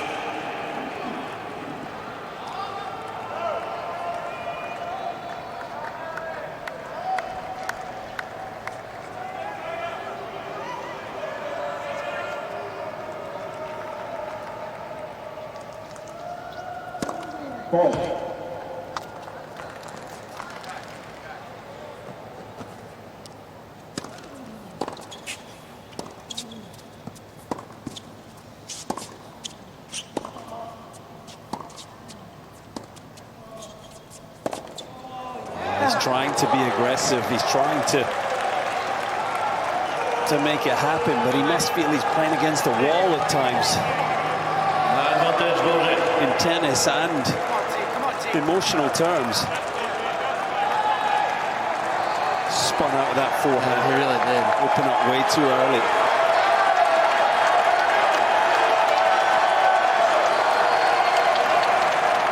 Thank you.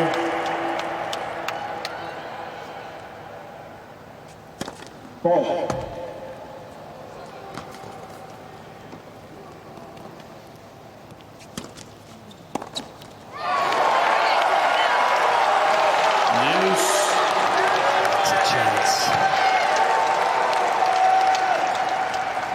Solid second serve, but it wasn't a return he should be missing. Just didn't quite get the feet to the ball. He was moving back to the middle of the court before he struck the shot.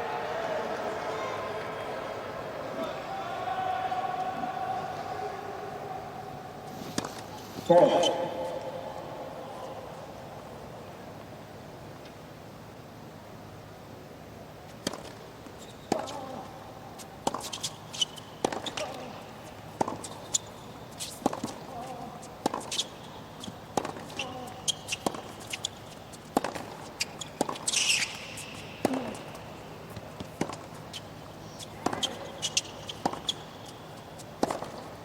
Out.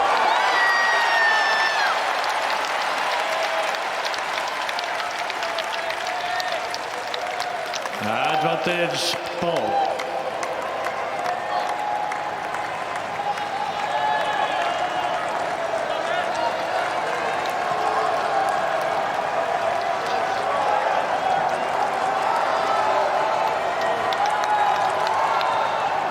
Thank you. Players are ready, please.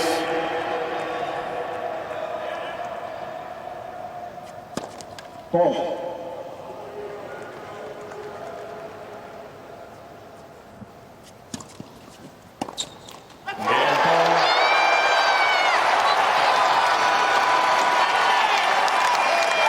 Ball is 5-4, final set.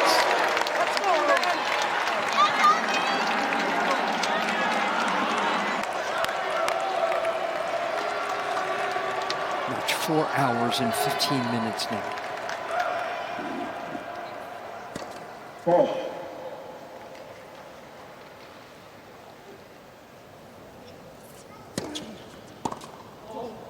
Out, 50 left. It's contagious from that side. Basic backhand returns being missed. Out. 30 left.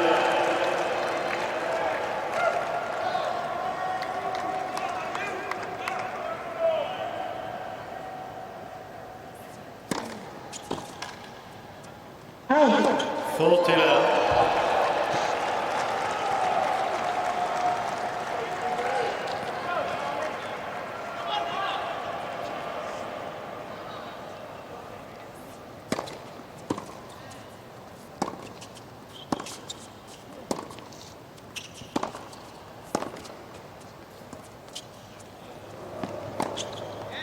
No problem getting there. 5-all, final sets. Tough game.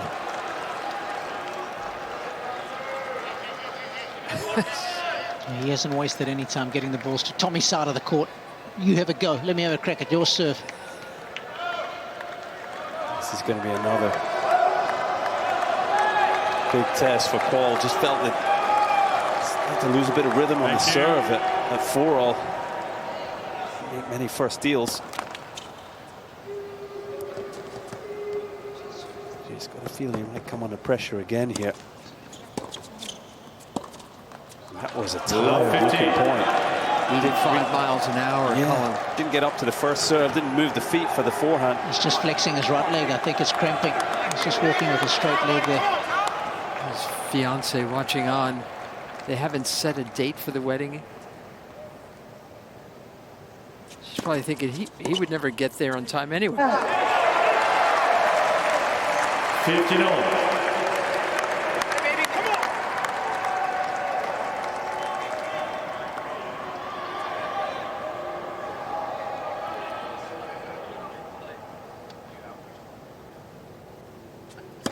Ball.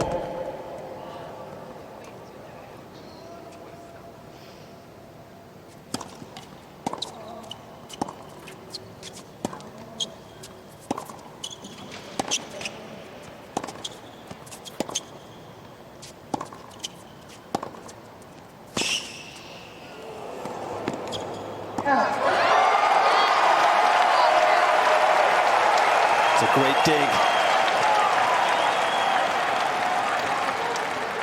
Just made life awkward enough for Borges there. It's probably a shot he should be making. And that's what it's all about now. You know, every ball, you just got to hang in there, don't you? I love his attitude though. It's like, I can't believe I missed that 5-all in the 5th. 2 cramping legs. 40-15. He seems genuinely surprised. Yeah. Good recovery here from Paul. Up 15, I thought. Yeah. He was in a bit of trouble.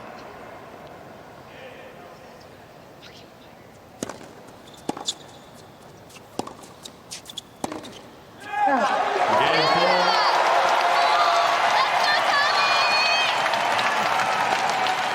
Ball is 6 here.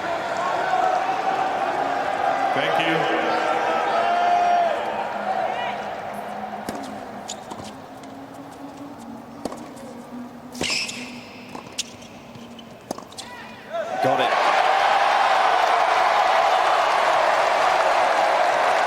fan of that chip return in this game. Just get into every point if you're Paul. Again, Borges didn't really get enough on the volley. It was too central. Easy in the end for Paul. Yeah. 15-all. They're like gold dust in a game like this for Borges. An on-return serve just relieves the pressure.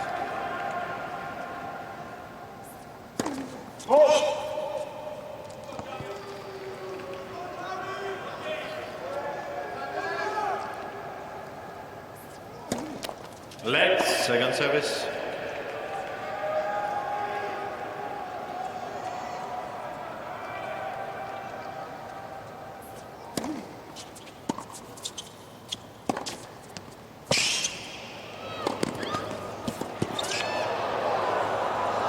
Much better volley that time.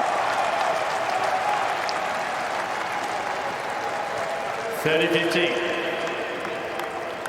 He's not backing down, is he? Continues to go for his shots, even with the match on the line here.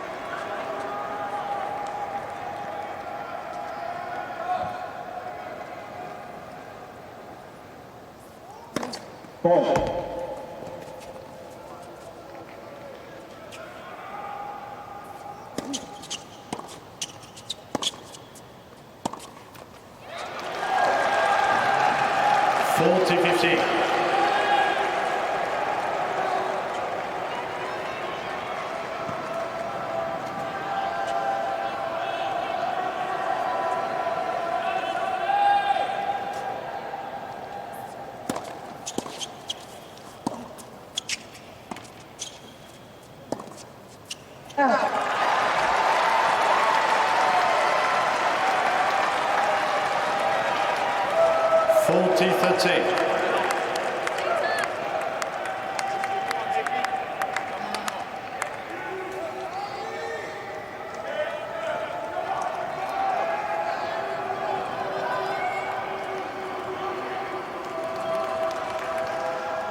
Just when it felt like we were headed for a tiebreak. What a time for that return. Let's go, Tommy Paul.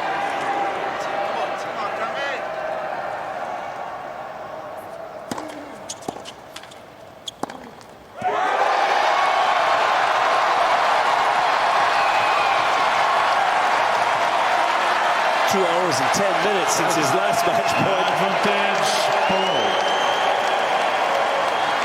Let's see if this point is what it'll take. 1:45 in the morning.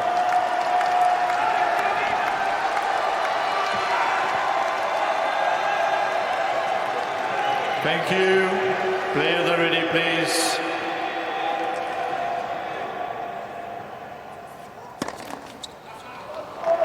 Please.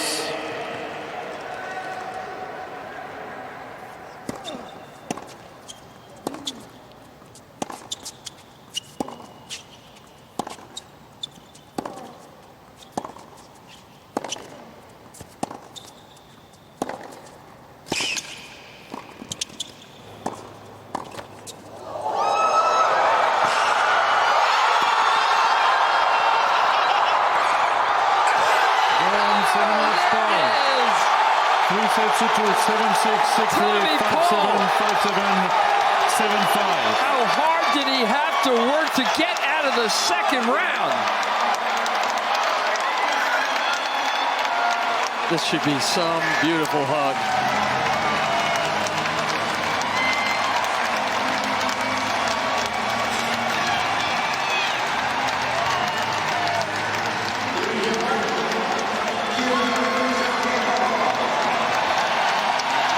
Last man standing on this Friday morning at the 2025 US Open.